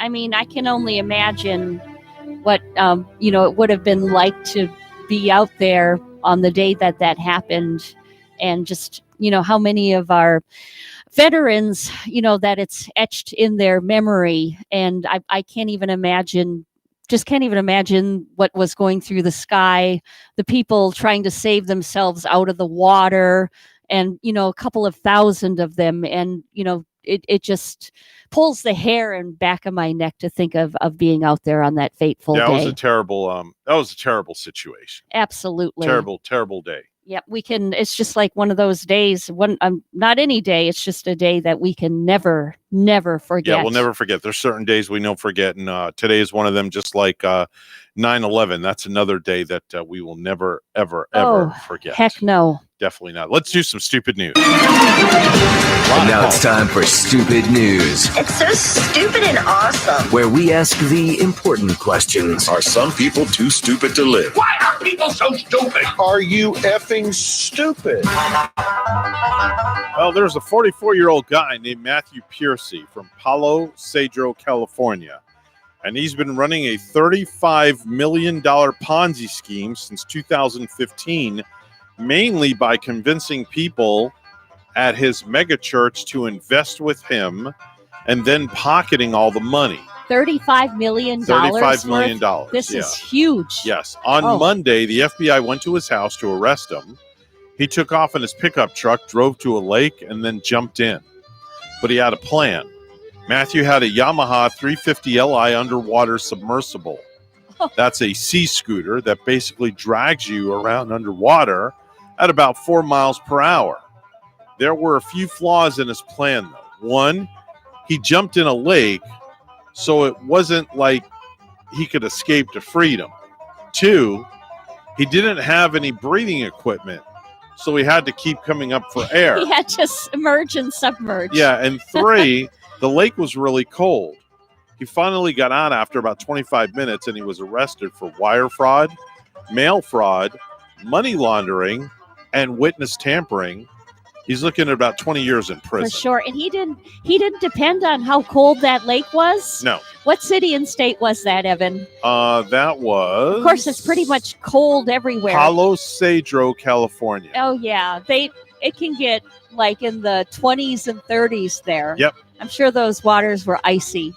A defendant who threw two naked women out of his Florida home during a 2 a.m. altercation the other day told police that the victims attacked him after he declined to engage in a sexual threesome. Police responded to Clearwater, Florida, and an apartment building where police interviewed Soraya Rasasombath, who's 27 years old, and Angelique Pavlik, who's 28, about an encounter with Rasasombath's husband that allegedly turned violent. Wow. Now, according to the arrest affidavit, Pavlik went to Rasasombath's home to hang out and drink. While at the apartment, Pavlik said they had planned to have intimate arrangements. They were planning this with this gentleman. Right, with her friend's husband, Calvin, who's 33 years old. But before a threesome ensued, a verbal argument began, and Pavlik reported over the way Calvin was treating his wife.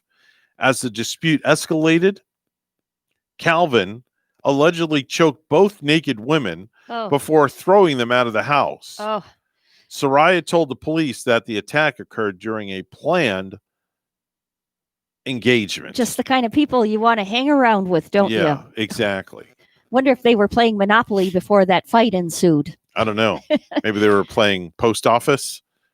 Yeah. Who knows? Or strip poker. Yeah, exactly. Oh, my. Let's go up to Brevard County, where a mother made her 2-year-old son smoke THC from a vape pen on more than one occasion because she believed the marijuana would help him eat and sleep more. Oh, wow. Deputies say an ex-girlfriend of 22-year-old Kiara Clarice told one of the boy's family members that Clarice only wanted to party, drink, and work in the club and wasn't properly taking care of her son during her supervised visits. Now, the woman said Clarice would let her housemates watch the boy even though they were known to drink excessively. The first time the child had been given marijuana, Clarice sent a Snapchat message to her then girlfriend claiming the boy had accidentally gotten a hold of the vape pen and smoked the THC oil that was inside. Now, in a separate Snapchat video, Clarice smokes the vape pen while lying next to the toddler. It just goes on and on. You know, and this on. is, do you have that Dr. Phil snippet that you play at the beginning of this? This is that one moment where we need Dr. Phil saying, "Are you stupid?" Yeah, exactly. I mean, we need, oh man, that's Exactly. morons. Doesn't that just make you mad? I mean, it's like why are these people near children anyway? Doesn't that just it just doesn't make sense. just stupid news, upsetting news, the news that makes you angry in the morning. It just doesn't make sense. No. I mean, this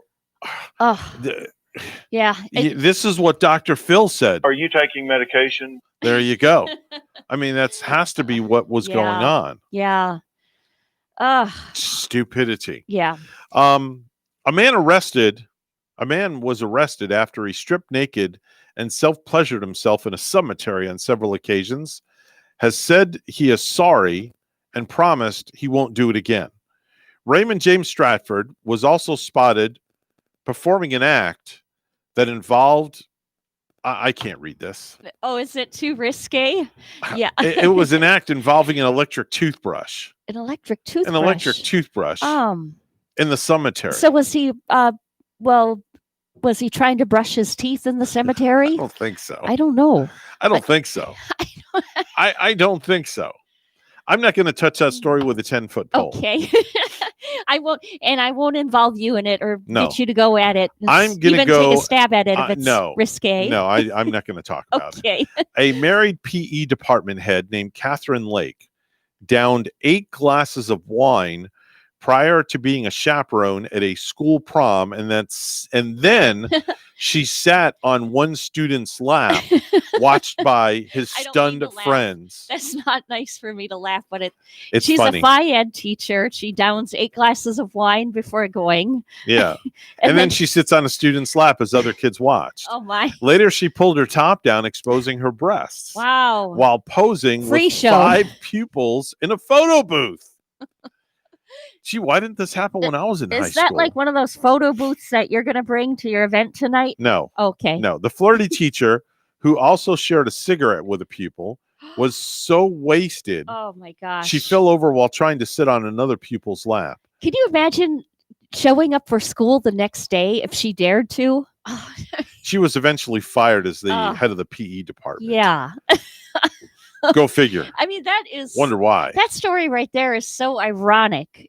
In charge of Phi Ed, and it's just that story doesn't make Yeah. any sense. No, it doesn't. Neither does that lady. No. Tuesday morning, a guy outside a restaurant in Emmaus, Pennsylvania, told a random woman she was special and he was waiting for someone like her in his life. Okay, there's nothing wrong with that. Yeah. Okay, there's nothing wrong with that at all. Well, her 38-year-old husband, named James Gleason Jr., heard what the guy said, and he started chasing the guy when the guy drove off.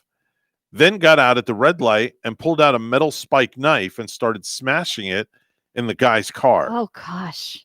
The guy that man. was chasing the other guy was arrested on several charges, Yeah. including 2 counts of aggravated assault. Oh, Evan, you have stupid, crazy people in the news this morning. Well, it's all the way it always is. Just, oh my gosh, but this is really rough. The small Indian village of Guamatapura is famous all over the world for its unique way of ending the annual Diwali celebrations, which is a massive cow dung battle between Gorhaba, Spain, called Gorhaba. Oh, I thought you were going to say it was between two countries. No. Spain has La Matina, a famous battle with tomatoes. Italy has the traditional Ivrea battle of oranges, and India has Gorhaba. You would think Italy would be the ones using tomatoes with the spaghetti sauce and Now, all. Gorhaba, again, is a cow dung battle to end the important Diwali festives. That may seem like an insult to Indian festivities, but only to those ignorant to the importance and significance of cow dung of the cow in the dung. Indian culture. Well, it does go in, manure to grow the crops and probably the maize. And I guess. It might be a sacred thing to them. A 47-year-old guy named Pearson Tone from Bend, Oregon, was depressed a few years ago when his marriage fell apart because his wife had an affair. Bonnie. You don't say. Yeah. Okay. So he was depressed. Yeah. He went to the family doctor. Yeah. The guy's name is Ronald Rosen, to get both counseling and a prescription for depression. But after the appointment, he found out who his wife was having an affair with. The doctor she got the prescription from? You got it. It was Ronald. I hit It was that with nail Ronald. on the head. So Man. Pearson just sued Ronald for $2.9 million for professional negligence. He did. Yes. I wonder if he won the lawsuit. I wonder if he won that. Don't know. Oh, that's one wild story. That's kicking a horse while it's down. Yeah, she's supposed to be getting the medicine and the professional counseling, and then the guy is She's having an affair with the doctor. Yeah. Oh, Terrible. These people have no class. A man in Kansas City, Kansas, crashed his motorcycle Thursday night last week. When he hit the ground, the gun in his waistband fired, and the bullet hit him in the junk. Oh, good Yeah. golly. Then a Miss car Golly. drove past and hit him as well.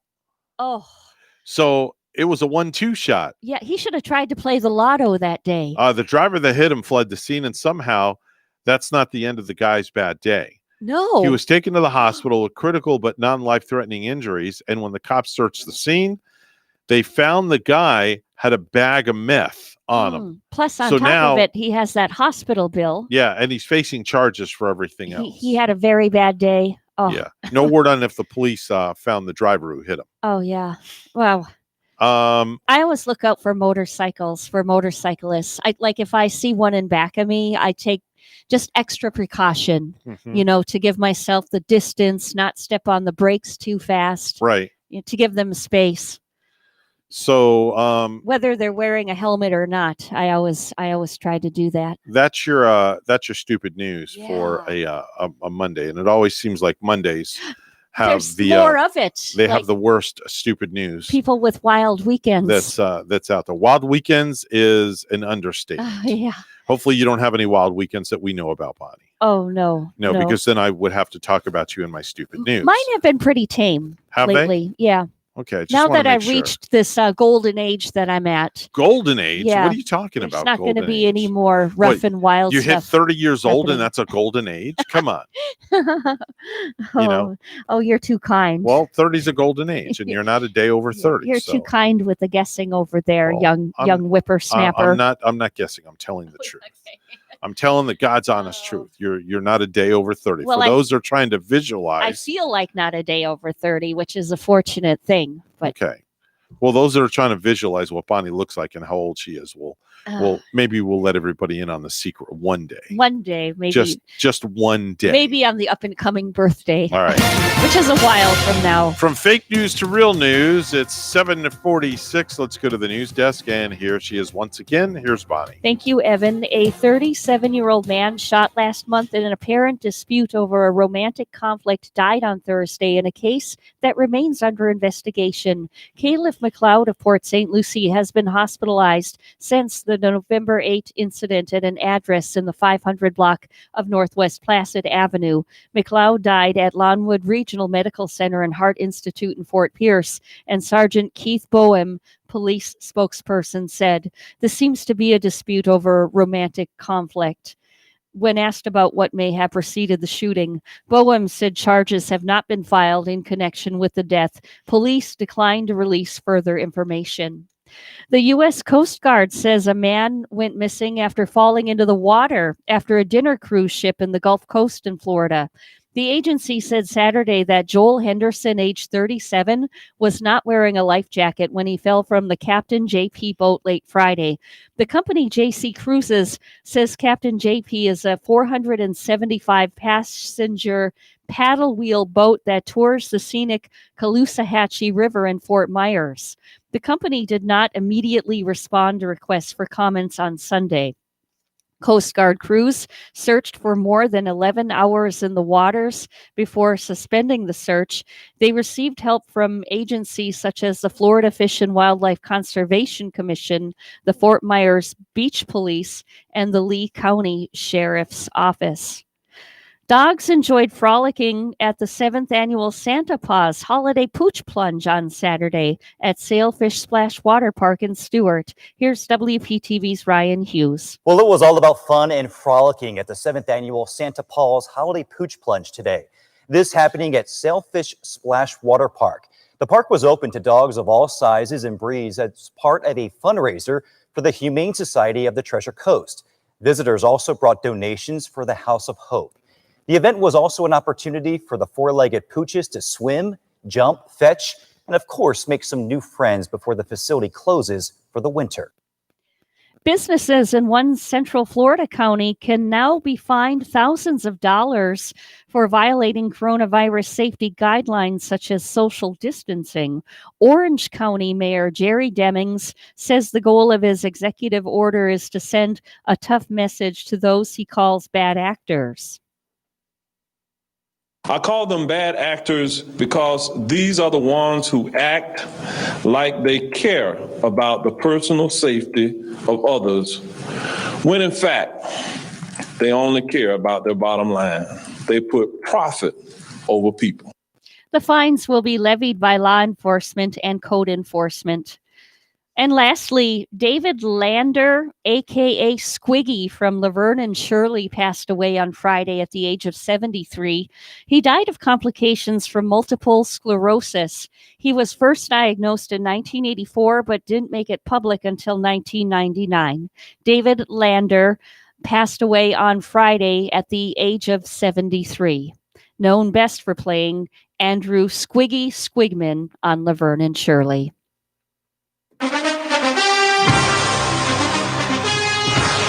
Derek King threw 3 touchdown passes and ran for a score to help number 9 Miami beat Duke 48-0 in the Hurricanes' return from a 2-week pause amid coronavirus issues. King hit Mike Harley for an 89-yard touchdown in the third quarter, and Cameron Harris ran for a pair of touchdowns. Miami also held Duke to 177 total yards and forced 5 turnovers. News time is 7:50. We'll have weather and traffic together next.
7:52 on the Get Up and Go show with Evan and Bonnie. It's time for traffic and weather together. It's all brought to you by Code Red Roofers. Bonnie? Well, Martin County, we find one accident. This is on I-95 northbound at mile marker 110 in Palm City. It's northbound right at Martin Highway without any roadblock from the accident. Other areas, it's looking good. There's your latest look at traffic. 61 with rain showers too at Port St. Lucie. In Cordoba, Argentina, it's partly cloudy and 72. Here's our weather at WPTV.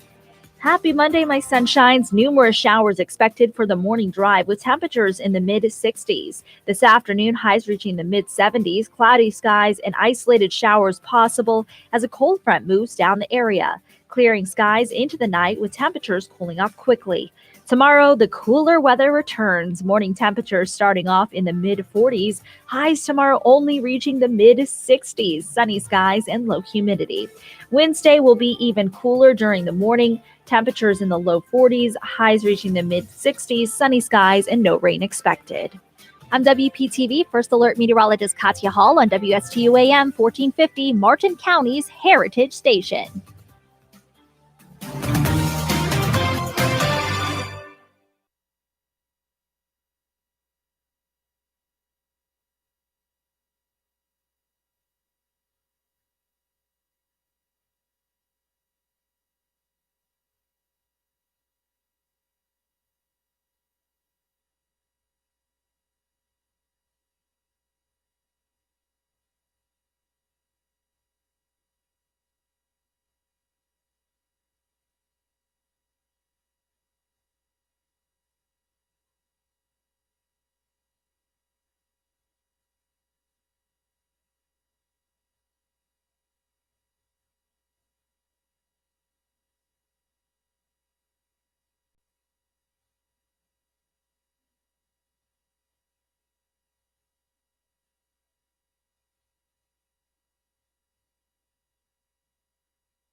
If you have a suggestion for the show, we would love to hear from you. Send us an email to WSTUmorningshow@gmail.com. Now let's get back to the Get Up and Go show.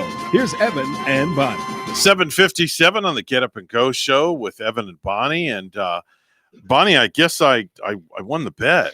He's dutiful. He's very dutiful. 3 weeks in a row. 3 weeks. And wow. Yeah, we were talking about it earlier. Is Dr. John Millay going to stop in this morning on a third week in a row? I know, and he came bearing gifts too. And with the rain, I had said no earlier. Hi, John. And then Evan said yes. Good Hi. morning. How are you? Good morning. I'm doing great. I know you all enjoy your bagel, but this morning we have another breakfast of champions. Wow. And it's a surprise Pop-Tart. You'll have to guess what flavor you may have. Oh. It's my favorite. So okay. Wow. So a little bit about me. if we open it up, wait a minute. So we have to guess the flavor before we open it or after we crack the before, package? of course. What do you think it might be? My favorite Pop-Tart. Okay. I'm gonna say strawberry.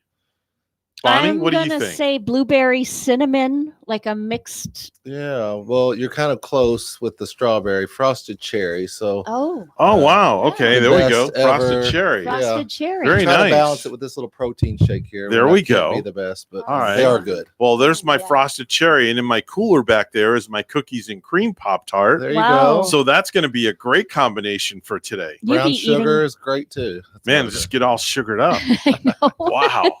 Wow. So Dr. John Millay is going to be with us for from 8 to 8:30 coming up in the next hour, talking about what's happening in the Martin County school system. And also, we're going to play a little game with him called, now I don't want to tell him what it is, Bonnie, but I think you might know what it is. Okay, it pertains to school. Oh, yeah. So don't give it away. Yeah. You know which one I'm talking do. about. Yes. So I won't let the cat out. Get nervous. No, over he'll here. enjoy it. Yeah. He'll definitely enjoy it. I think Nothing he to get will. nervous No, about. though. it's a lot of fun. I'm the one that should be nervous. You're a superintendent. Well, we played this with Taryn Krista. No. And she aced the whole thing. She did. I didn't even have a moment to guess Yeah. or answer anything. She aced the whole complete enchilada, as they say. Anyway, we're going to take you out with a little Trans-Siberian Orchestra for the holidays. If you ever get a chance to go see these guys in concert, they're fantastic. They're usually in Fort Lauderdale around this time of the year, but due to COVID, they are not down in the Fort Lauderdale area. But make sure and go and see them for the holidays if you ever get a chance to. We're WSTU Stewart, Martin County's Heritage Station. The news is coming up next. And then Dr. John Millay, Superintendent of the Martin County School Board, he'll be here with us. Don't go anywhere.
Coming to you live from Stuart, Florida, the greatest little town in the world. It's the Get Up and Go Show on AM 1450 WSTU. You're invited to call the show anytime at 772-220-9788.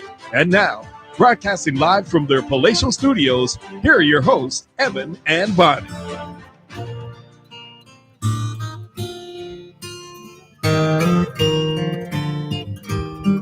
See, Bonnie, there's your kind of subtle version of Trans-Siberian Orchestra. I was wondering if they did anything subtle because I've only heard their rocking Christmas jams so far. This is the First Noel I by like Trans-Siberian Orchestra. Kind of a nice lead into who's in studio here with us. Yeah, the only song that I can play on the piano, I can tap that one out. Can you really? I can. Wow. All right, I'm going to have to bring a keyboard in here and keep it I here. can tap it out. All right. Dr. John Millay, Superintendent of Martin County Schools, is here with us in studio this morning. 3 weeks in a row, he comes bearing gifts. And that's always nice when the superintendent brings the gifts. Yeah, thank you for the cherry Pop-Tarts. Brought bagels a couple of weeks ago. Now he's got cherry Pop-Tarts. These are excellent. Like, man, what's next? A whole smorgasbord buffet? Oh, you never know. I might surprise you. Have somebody from the food department, nutrition department, whip up a nice breakfast for us. Hey, that's coming. I may have a special guest down the road. So. Wow. Okay. Yeah, in fact, you're going to be doing a nice little public affairs show coming up here this week. We're going to tape it. It's going to be airing on a Sunday here on our station. Exactly. Excited about this opportunity to share the good news of Martin County Schools. We'll be featuring some various guests with directors and individuals throughout our school district, telling the community a little bit more about how our departments run, from say food service to transportation, safety, curriculum instruction, and we'll talk to directors and then also different employees of various jobs. So looking forward to sharing the good news of how we serve the students in Martin County. It's really great because, you know, parents do want to know what goes on behind the scenes, how things are done, this and that. And now they'll actually we'll peel the curtain back, so to speak. Sure. It's like, several things. We're one of the largest employers in the county, and we run a major transportation system. We feed more meals, I would say, than anyone in the community. So it's a big operation behind the scenes of just education. You know, there's a lot of things that have to happen to pull school off every day. So we're going to give you a little bit behind the scenes and hopefully let our employees shine, because that's what makes the Martin County School Districts great, our staff.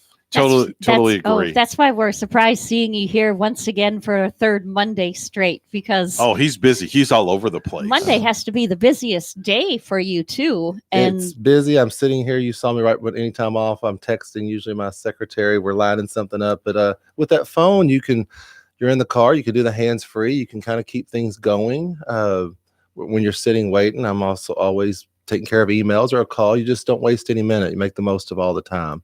And you took care of somebody already giving directions to someone. Yeah, you did it first, I didn't did. you? I felt really like I'm really a Martin County resident here. Yeah. Someone asked for directions, and I was able to actually get them there. Now, it was just a few feet into the parking lot, but it's progress. It's progress. All of the little milestones, right? Little baby steps. Little baby steps. So on Monday, November 30th, Governor Ron DeSantis, there was a press conference about the status of attendance options in Florida for the second semester coming up. Could you collaborate on that if you would? Well, let me back up just a moment to tell the good people of Martin County just how proud we are of what the staff has accomplished the first semester. Mm-hmm. We have done a great job.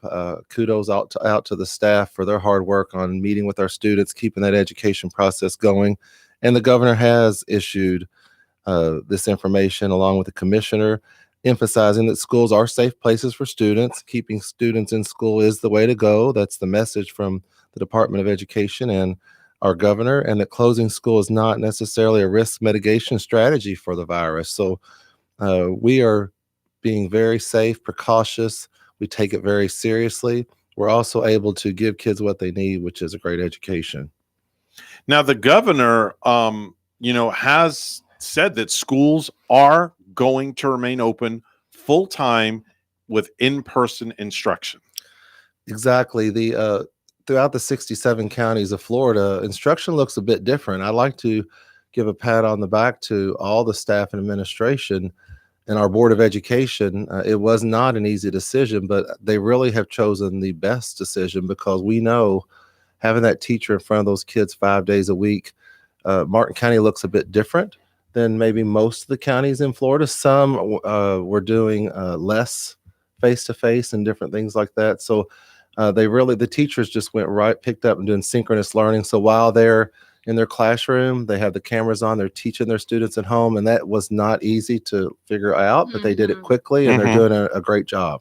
We were like on pins and needles too, Dr. John, because from what we remember, Martin County was like the earliest school district to open following. Sure. I know I wasn't here at that point, but I did hear about it. And I thought, wow, they're leading the way, and unbeknownst, here I am leading that charge. But they did it in a methodical process. They were well planned with several options of how they would change and be flexible as those items were needed. And there's a staff every day, constantly, a group that focuses on this issue. And we look at all the different cases and who we have to quarantine, and it's constantly communicated. So we stay on it basically every hour of the day. Right. I want to talk a little bit about the numbers because, numbers don't lie, John. And at the beginning of the school year, and I'm looking at the notes that were sent over to me, there were 62% of the kids were enrolled in, in-person learning, which means you go to school and you come home. And 38% were enrolled in remote learning from home. And now at the end of the first semester, now the numbers have changed. And I'm like, wow, this is amazing. They're sending more people, parents are sending more kids back to school, where now 74% of the students are in person and only 26% are on remote instruction. Those are great numbers. Yes, we're proud of the staff, and I think has done a good job on communicating with parents, and that job is not complete. We want to continue to make parents feel that schools are safe, and rightfully so. There was nervousness across not just Martin County, but Florida and throughout the countries. We respect that those that had care and concern and wanted to exercise that option, but more have seen that they can get them back in school safely. So we're happy for that. We hope to increase that. And that's something we're going to talk about in a few minutes of how we'll be continually, what's a little bit different this next semester. Now, grades also are noticeably different too.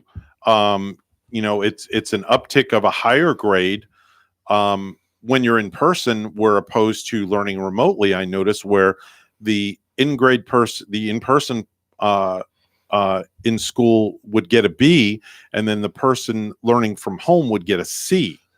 How that worked, the district studied just some GPAs collectively of our high school students. Those students where you actually earn a GPA. Elementary, you don't earn that.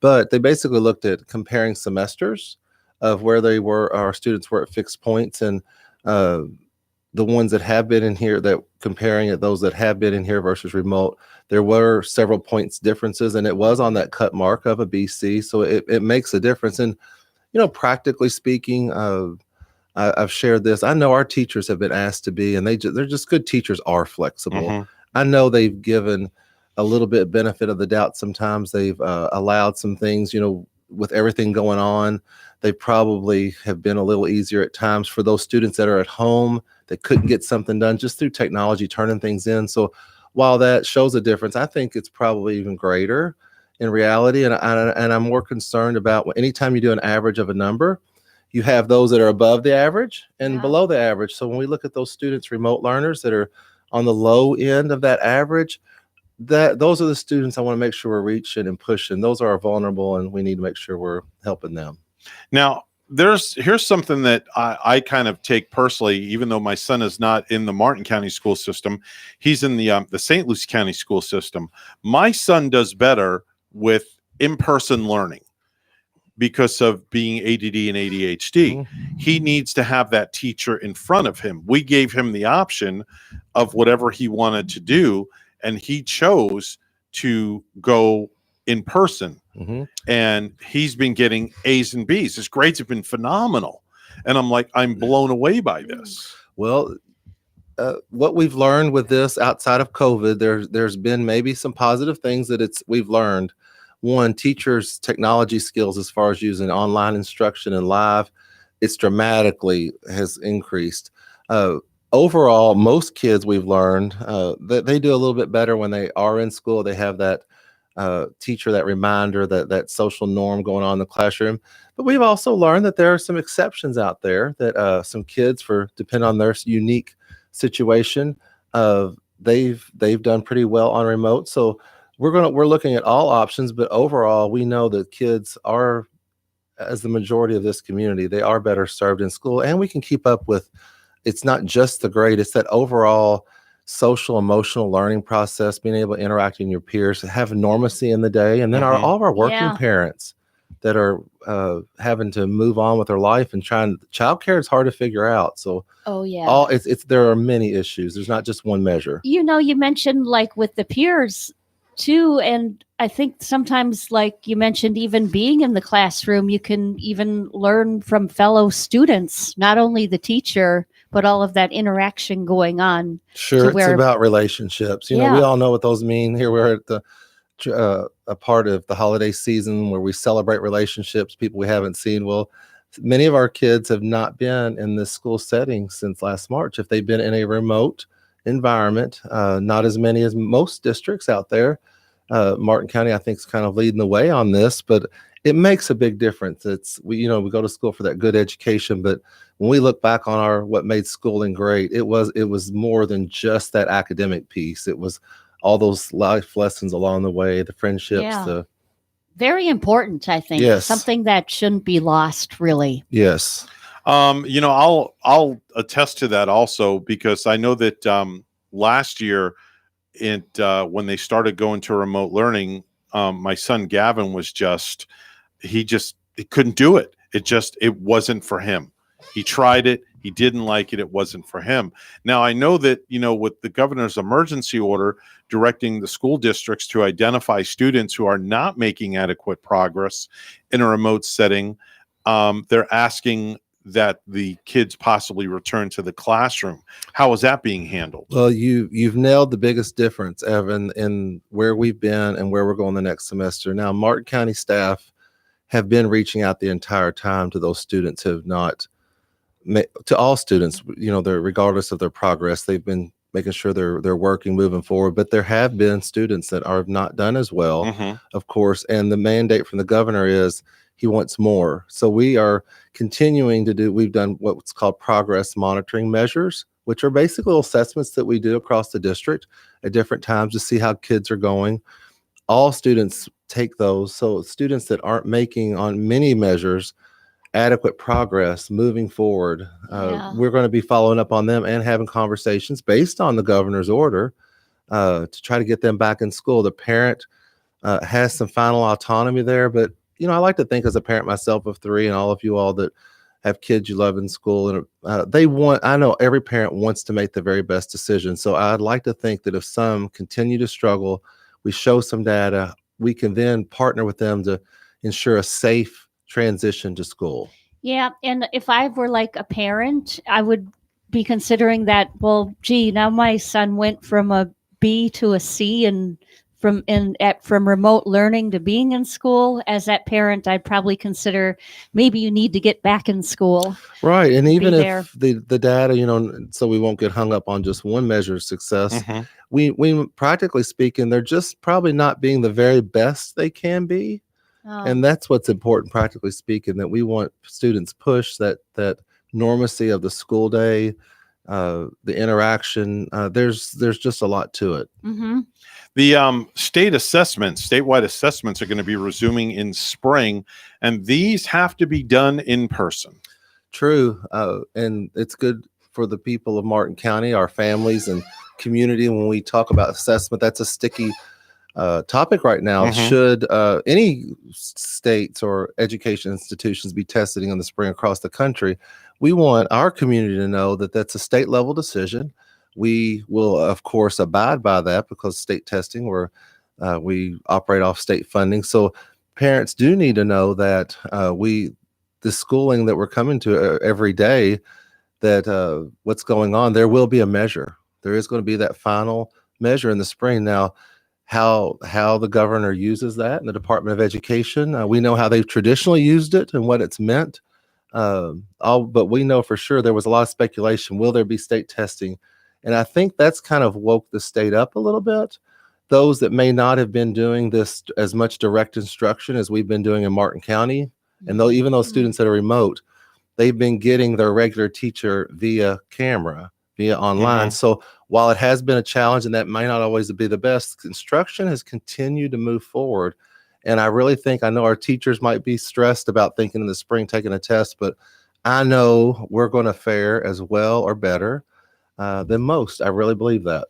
Lastly, very quickly, before we get into our little fun segment that we're going to do with you, the COVID-19 dashboard is available at martinschools.org, correct? Sure. If you get on martinschools.org, you can learn. I would just encourage you to visit that site and check it out. There's a lot of information about the number of cases going on, the positive cases, quarantines at each school. It's updated nightly and reflects data that's going back to the first day of school in August 11th. So that's just one measure that we're trying to stay current and trying to be as transparent as possible. I believe in the data that's there. We're doing our very best to make sure it's as accurate as possible. So we monitor that and are trying to keep that very robust. All right, sounds really good. And I think it's time now we have a little fun with our superintendent of schools, Dr. John Millay, to test his knowledge of, are you smarter than a fifth grader? And of course, I have standard fifth grade questions. You can't look at my screen because the answers are highlighted. I don't know. Doctor has his glasses on. That's all right. You can see the answers. So we're going to ask questions, and we're going to have you go up against Bonnie. Bonnie has no idea what these questions are. So we're going to test your knowledge and see if you're smarter than a fifth grader. You've seen the TV show, obviously. Okay, it's real simple. Now, if we miss one, Bonnie and I are just going to make our fifth graders feel good, right, Bonnie? There you That's go. right. There you go. Yes, There you should. go. So we're going to start with Dr. Millay, and we're going to ask him, how many men, women, and children were on the Mayflower when it set sail to come to America? I'll give you three choices. Oh, good. I thought. Yeah, it's I'll all. need some This is choices all here. multiple Yeah. choice. Okay. Yes. Is it A, 102, B, 130, or C, 168? I'm thinking about shipbuilding back in the day, and I'm going to go with the smallest number, A. 102. And that answer is correct. Good All rationalizing right. too. Very good. I like his process. Yeah. The way he thinks it, the way he thought it through. Okay, so here's question number 2 for our superintendent. How long was the very first Thanksgiving celebration held between the Pilgrims and the Native Americans in 1621? Is it A, 1 day, B, 3 days, or C, 1 week? I do remember it was over a period of time, but I don't remember that it was an entire week. So I'm going to go with, did you say B was 3 days? Yes, B was I'm 3 gonna go with days. 3 days. Correct. Wow, 2 very for good. 2. Excellent. Excellent. Very good. Your fifth graders are being proud. They're very proud of you right now, and so is your staff at the school board if they're listening. Okay, so here's question number 3. Which U.S. president made pardoning a turkey an annual tradition, an event? Is it A, Abraham Lincoln, B, Franklin D. Roosevelt, or C, George Herbert Walker Bush? I'll have to back up on that one. Seems like that's more modern day. Let's go with C, George Herbert Walker Bush. Correct. Oh, great job. Okay. Phenomenal. I'm getting all nervous here. I'm Man. like sweating. Well, Wow, 3 for 3. He's done the hat trick. Okay. So now we're going to number 4 because it's only 5 questions. Yep. Okay.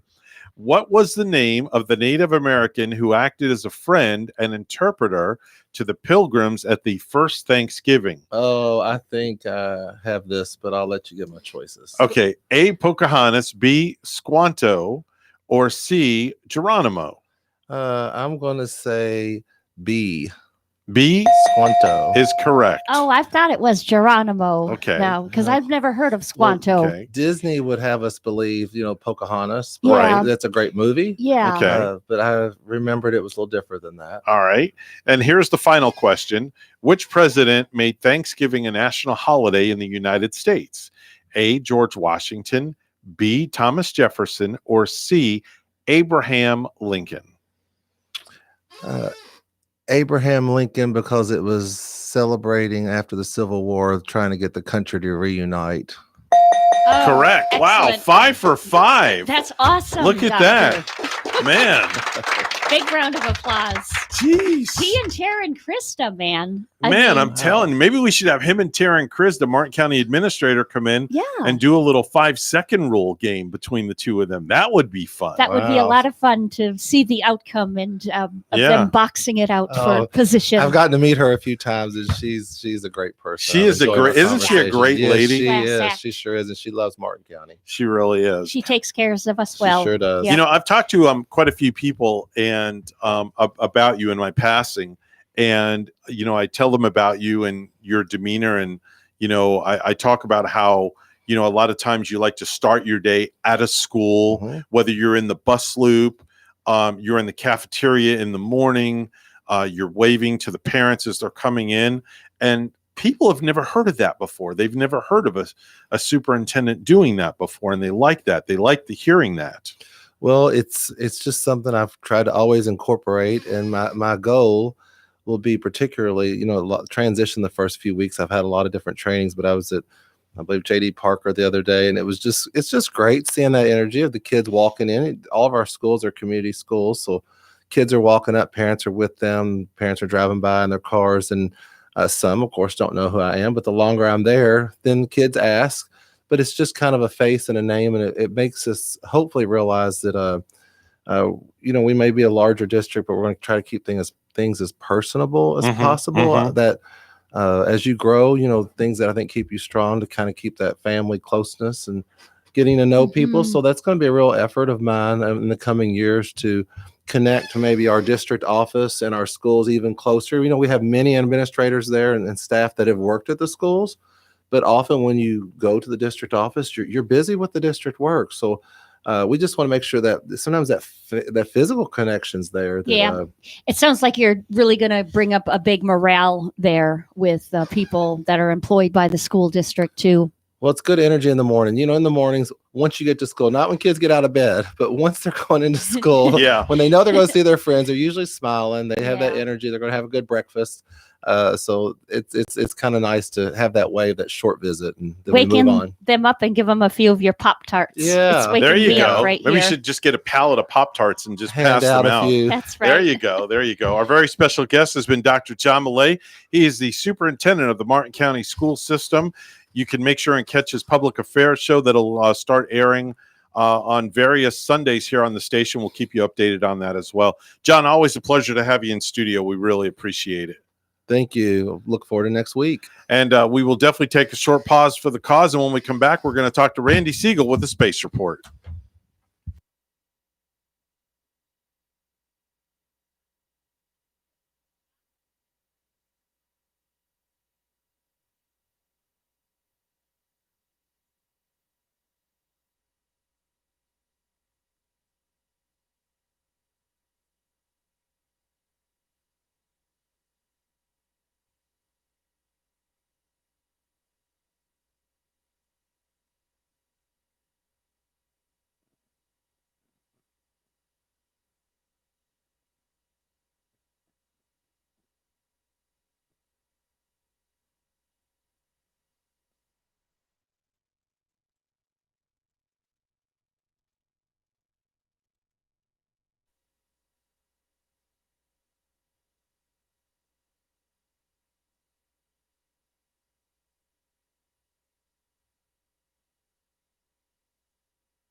If you have a suggestion for the show, we would love to hear from you. Send us an email to WSTUmorningshow@gmail.com. Now let's get back to the Get Up and Go show.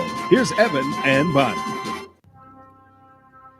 8:32 the time right now on the Get Up and Go show. And without further ado, it's time to blast off into outer space, just like the Falcon rocket just did this past weekend, right, Randy? Yes, sir. Sure did.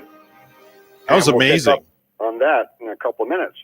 Yeah, definitely so. But first, of course, we're going to talk a little history, aren't we? Yes, we are. Can you believe that it was 1972 that we had our last Apollo mission to the moon? Kind of amazing that we haven't been back to the moon since then. Yep, that's when Commander Gene Cernan landed on the moon with lunar module pilot Harrison Jack Schmitt. And Jack Schmitt was inserted on that crew because they knew it was going to be the last Apollo mission to go to the moon. And he replaced Joe Engle. And the reason why Schmitt went was because he was a geologist. And they wanted to get the most geology out of the moon. And they did. It also carried a lunar rover. So they were very successful in that mission. And it was the final launch of a Saturn V rocket that was crewed. And the final use of an Apollo spacecraft for its original purpose. They did use Apollo for Skylab, and they used it for the Apollo-Soyuz test program, but it was the last time we went to the moon. In 1995, launched from a space shuttle, NASA sent its probe to Venus, flyby of Venus, and then on to Jupiter. It launched the first probe into Jupiter, directly measuring the atmosphere. And that spacecraft spent 14 years in space, 8 years observing the Jovian system being in orbit. In 2018, China launched its Chang'e 4 spacecraft. Chang'e 4 landed on the far side of the moon, and they were able to continue to use that vehicle even today. The Yoto rover continues to work on the far side of the moon, and China had some great success. Well, on board the International Space Station, believe it or not, they're working on ways to work with the COVID-19 drug. They're doing research on board the station in order to better understand the drug and to also make it better for us here on Earth, who will be the final beneficiaries of that happening. Scientists will use the European commercial ice cube servicing to test the COVID-19 medicine in microgravity in order to better understand how remdesivir interacts with the delivery system in the body. On board the station, the astronauts get ready to have a new Dragon spacecraft attach itself to the hull. On board the station, the astronauts are now ready to receive the next Dragon. Dragon will dock this afternoon at about 1:30, and it'll be the first time that a Dragon will dock automatically to the International Space Station. This is an upgraded Dragon spacecraft, and as a result, it carries more payload and more science gear for the station. It'll also represent the first time that two Dragons will be attached at the same time to the International Space Station. So the access arm on the launch pad was also used to load new equipment into the Dragon right before launch. They've never done that before. So now NASA's in a position, and SpaceX is, to have new experiments put on at the last minute if they have to do it for launch. This will also be the first splashdown in the Atlantic Ocean for a Dragon when it returns after an extended stay on board the International Space Station. So quite a bit has been going on up there. One of the astronauts who's up in space, Mike Hopkins, had said that when he launched on the Dragon spacecraft, where they docked with spacecraft Resilience, he noted that he slept in the Dragon, and he continues to do that as his room has a great view. However, he was quite surprised that Resilience snores and talks in her sleep a little bit. But he says he's getting used to it, but there's nothing better than a room with a view. As we said, that upgraded Dragon did launch at 11:17 a.m. yesterday and will dock today at 1:30 with the International Space Station. SpaceX has been very, very busy. And the big question coming up now is, will SpaceX be able to continue its pace of launches taking place, not just from the Cape or Vandenberg Air Force Base, but also testing from Boca Chica, Texas, their Starship? There's big concern whether the Biden administration will slow SpaceX down with regulations. So there's a lot of talk going on concerning that. The future of the Space Council, which Mike Pence will have his last meeting tomorrow, is still up in the air as to whether they will continue into the future. Tomorrow we're going to tell you about Russia launching a new Angara spacecraft and Japan bringing back soil samples from the asteroid Ryugu. So until tomorrow, have a great day, everybody. That's Randy Siegel with the Space Report right here. He's on the program each and every weekday at 8:30, giving us an update on what's happening, all things NASA. Time to head on over to Ellie's Downtown Deli, where Bonnie's standing by with the latest and greatest to soothe any hunger needs. Yep, and we've been putting up with the rain, a lot of rain in the area all morning. Might want to get something comforting. What might be a warm and toasty panini, you might want to make it a hot Italian press. A fresh sandwich with ham, salami, capicola, prosciutto, fresh mozzarella, pesto mayo, tomatoes included, some onions, some roasted red peppers, pressed on a hot 8-inch hoagie. You can get a cold Italian sandwich too today if that's your flavor, along with a side of chef's pasta salad.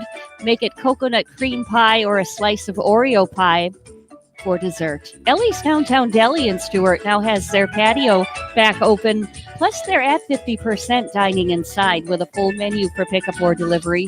Ellie's also has full dinners available for takeout, plus their fabulous desserts as well. Call 772-781-6605 to order and pick up today. They're at 18 Southeast 6th Street, just off Colorado in Stuart. Call 772-781-6605. Ellie's Downtown Deli in Stuart. Time for the Precious Metals Report. It's all brought to you by St. Lucie Jewelry and Coin. Gold opening up at $1,837.70 an ounce. And silver opening up at $23.85 an ounce. That's the Precious Metals Report, and it's all brought to you by St. Lucie Jewelry and Coin. Time for news, 8:41. Let's go to the news desk. Here's Bonnie. Thanks once again, Evan. A 100th birthday celebration for a World War II veteran was held Saturday in Palm City.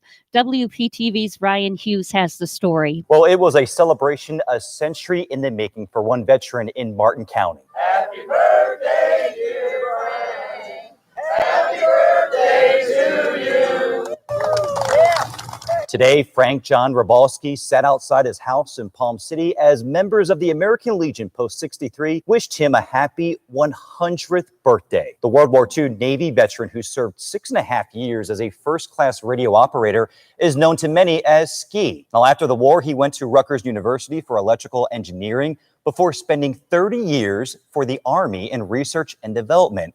For him, today was a very special day. Long time he's been looking for this day, and he made it, and we're proud to come out here and honor the people that serve our country. When people do something for me, I appreciate that very much, because I know it takes time, it takes effort, and it shows me how wonderful people are. And we also asked him the key to living a long life, and he says to treat your body well and not to drink.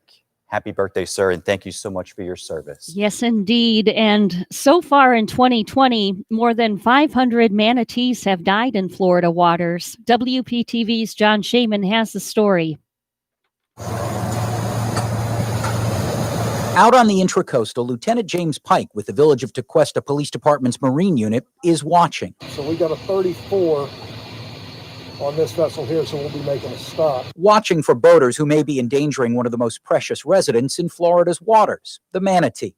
Tequesta is one of 9 communities that partner with Palm Beach County's Department of Environmental Resource Management. We do see more manatee activity over the winter months, and that's because during the colder weather, manatees are migrating down here to warmer waters from up north and looking for those warm water refuges to stay warmer. Lieutenant Pike, who was a commercial boat captain before joining the police, is one of 7 members of the village's Marine Unit. Sometimes chaotic, but enjoyable.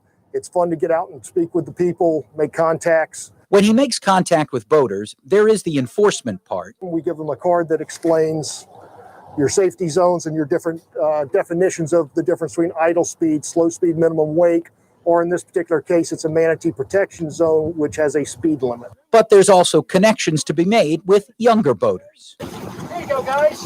This is Manny the manatee.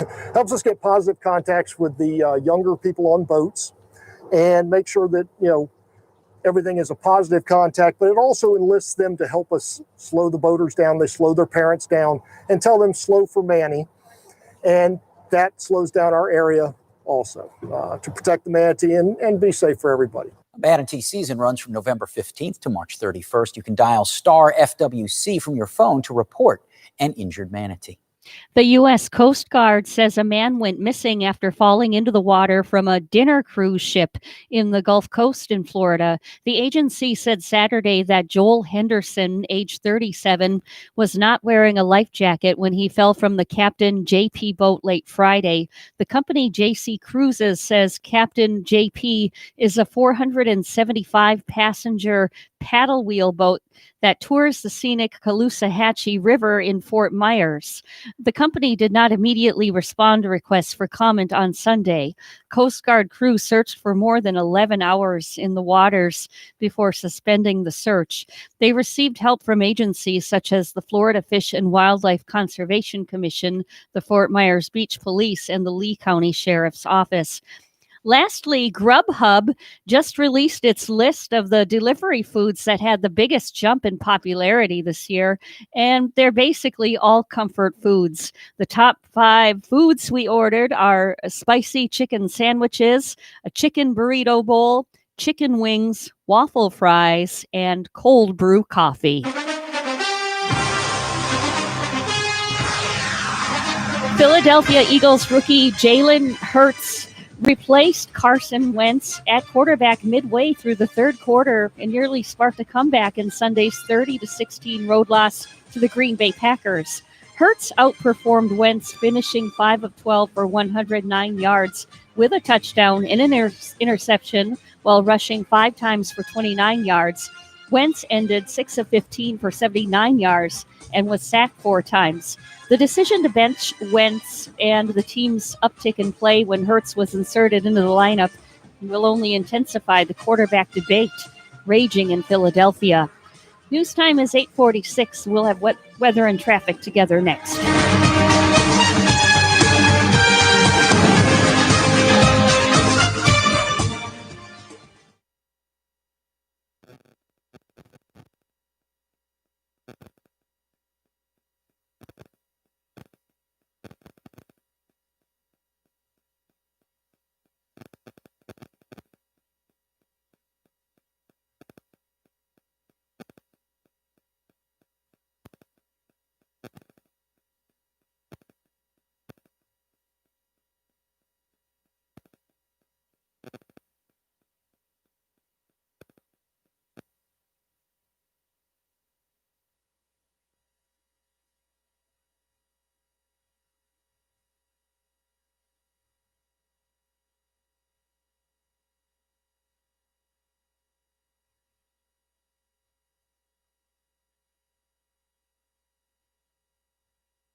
8:47 the time right now in the Get Up and Go show with Evan and Bonnie. It's time for traffic and weather together. It's all brought to you by Code Red Roofers. Bonnie? Palm City out on I-95 northbound. We do see that traffic accident. It's northbound at Martin Highway.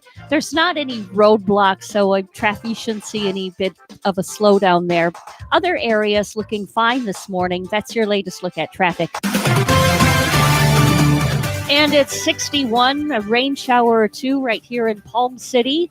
And also in Cordoba, Argentina, it's 72 and partly cloudy. Here's our weather at WPTV. Happy Monday, my sunshines. Numerous showers expected for the morning drive with temperatures in the mid-60s. This afternoon, highs reaching the mid-70s, cloudy skies and isolated showers possible as a cold front moves down the area. Clearing skies into the night with temperatures cooling off quickly. Tomorrow, the cooler weather returns. Morning temperatures starting off in the mid-40s. Highs tomorrow only reaching the mid-60s. Sunny skies and low humidity. Wednesday will be even cooler during the morning. Temperatures in the low 40s. Highs reaching the mid-60s. Sunny skies and no rain expected. I'm WPTV First Alert Meteorologist Katya Hall on WSTU AM 1450, Martin County's Heritage Station.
You're listening to the Get Up and Go show with Evan and Bonnie on Martin County's Heritage Station, AM 1450 WSTU. Now let's get back to the program with Evan and Bonnie. 8:51, the Get Up and Go show with Evan and Bonnie. And Bonnie, it's been a great show so far. As you know, it's Pearl Harbor Day. And, we remember those on the attacks of Pearl Harbor that happened many, many years ago. Absolutely. We can never forget. Never, ever forget. Hi, you're on the air with Evan and Bonnie. Who's this? Good morning, guys. How's it going? Hey, George. Hey. How you doing? A nice, cold, cloudy day here in Kentucky. Oh, wow. Okay. Yeah. How cold is it? It's 33. Oh, 33, Bonnie. Little chilly. That's some cold mountain air up there. Ooh. Did you get any snow? Yeah, we got snow. Nice. And it's melted already naturally because the ground is still warm. Okay. Well, the other reason I called was my dad served in the Navy for 8 years. Okay. And he joined January 8th, 1941, just before Pearl Harbor. Okay. And he went to the Great Lakes, for boot camp, and then he went to schooling and everything. My dad was a gunner on a ship. Oh, They wow. would shoot down the Zero planes. And I don't know if you ever heard the story Too Young to Hero. That's where Ricky Schroeder played. He was 12 years old getting into the Navy. He forged his mother's signature. He was a tall kid back then. Mm-hmm. But there's a lot of young kids that tried to join the Navy after Pearl Harbor. So my dad, after Pearl Harbor was bombed, they sent him to the Sea of Japan, where he was wounded twice, and we are still trying to get his Purple Hearts for that.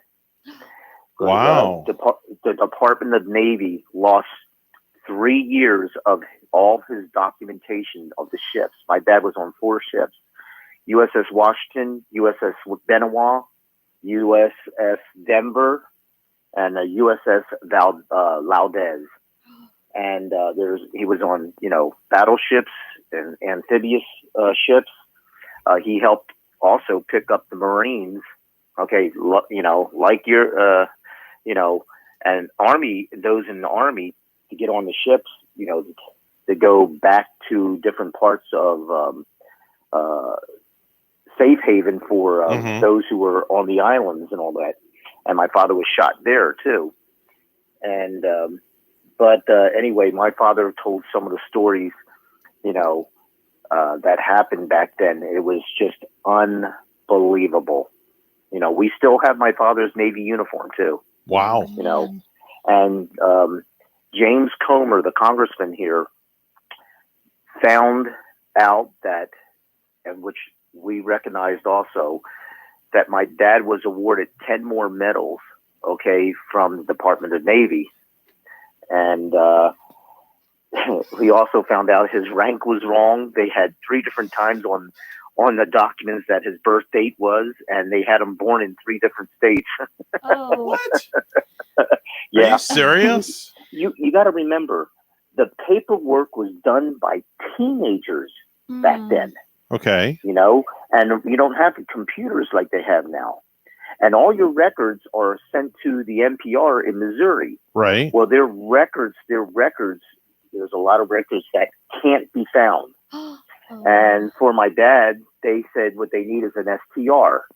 Well, an STR is a service treatment record. Mhm. Well, when you're in the middle of a battle, in the middle of the Sea of Japan, getting shot by, Zero planes, the ships and bombs and all that, you're not keeping service treatment records correct anywhere, Oh. So I'm still working on with Senator Paul now also to get my dad's Purple Hearts, because, back then he deserved them because, being wounded. I mean, I've got the actual documentation from 1942, the original ones, but the NPR out in Missouri don't have them. Because every time you go onto a ship, you have a physical and all that kind of stuff, and I've got records of that, but the NPR doesn't. But I tell you, it was the stories that my dad told was the most gruesome and unbelievable stuff, because I remember my dad having nightmares from, one story, don't want to gross anybody out, but when a Japanese Zero came in on them, my dad shot down the Zero plane, but part of the when the Japanese were shooting, it hit the gunner next to him. Oh, wow. And took his head off. Oh, jeez. And that's what they call PTSD today. But I've got documentation that says shell shock for my dad. And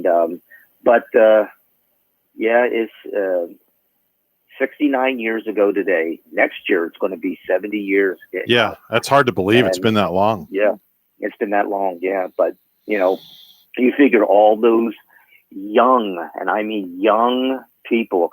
So if you ever want to see a movie with Ricky Schroeder in it, to show you, Ricky Schroeder is one of the people that used to load the gun where my dad was on. Okay, load the gun for this, and he was only 12 years old in the Navy. Your dad was only 12 years old in the Navy? No, Ricky Schroeder.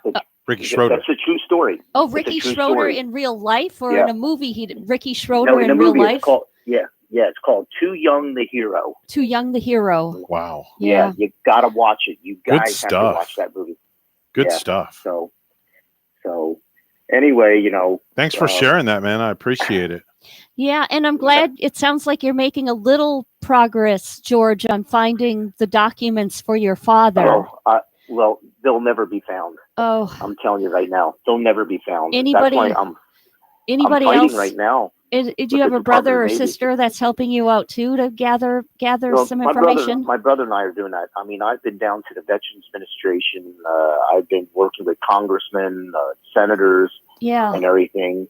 But this time and error, I tell you what, when they can't find something, they try to just say, sorry, that's just the way it is. Mhm. But if I have original documents, okay, signed by his captain, Captain Purdue, my father's captain was on the ship, Mhm. the time it happened. I mean, I have that documentation. But without an STR, they say, they won't give you anything. But those records are lost, and I proved that the records were lost, and they admitted it on, Yeah. So just trying to find it. But, you got to figure the times and all that stuff back then, what it was like. Thank you So- for sharing, and for your dad Yeah. for his Wow. service too. That's pretty Yeah. good stuff, man. Well, Yeah, that's why I joined the Navy too. Definitely So so. it's like- Hey, thanks for All right, guys. thanks for checking in. We will chat with you soon. All Have a right, great guys. day. Have a good day. All right, bye bye. That's a wrap for a Monday edition of the program, Bonnie. Yeah. Tuesday's tomorrow, another fun action show, and of course, And you who know- knows who's going to walk in our doors tomorrow exactly. morning Who too. knows? Anything's possible. It could be who's coming up. It could be Yeah. Sheriff Snyder tomorrow. We're WSTU Stewart, Martin County's Heritage Station. News is coming up next. We have a lot of love in this room, and we want to share it with everybody out there in the world. Stay dry throughout the day and wear a warmer jacket tomorrow morning. Have It's a gonna great be in day. the 40s. Have a great day, folks. God bless. The sky.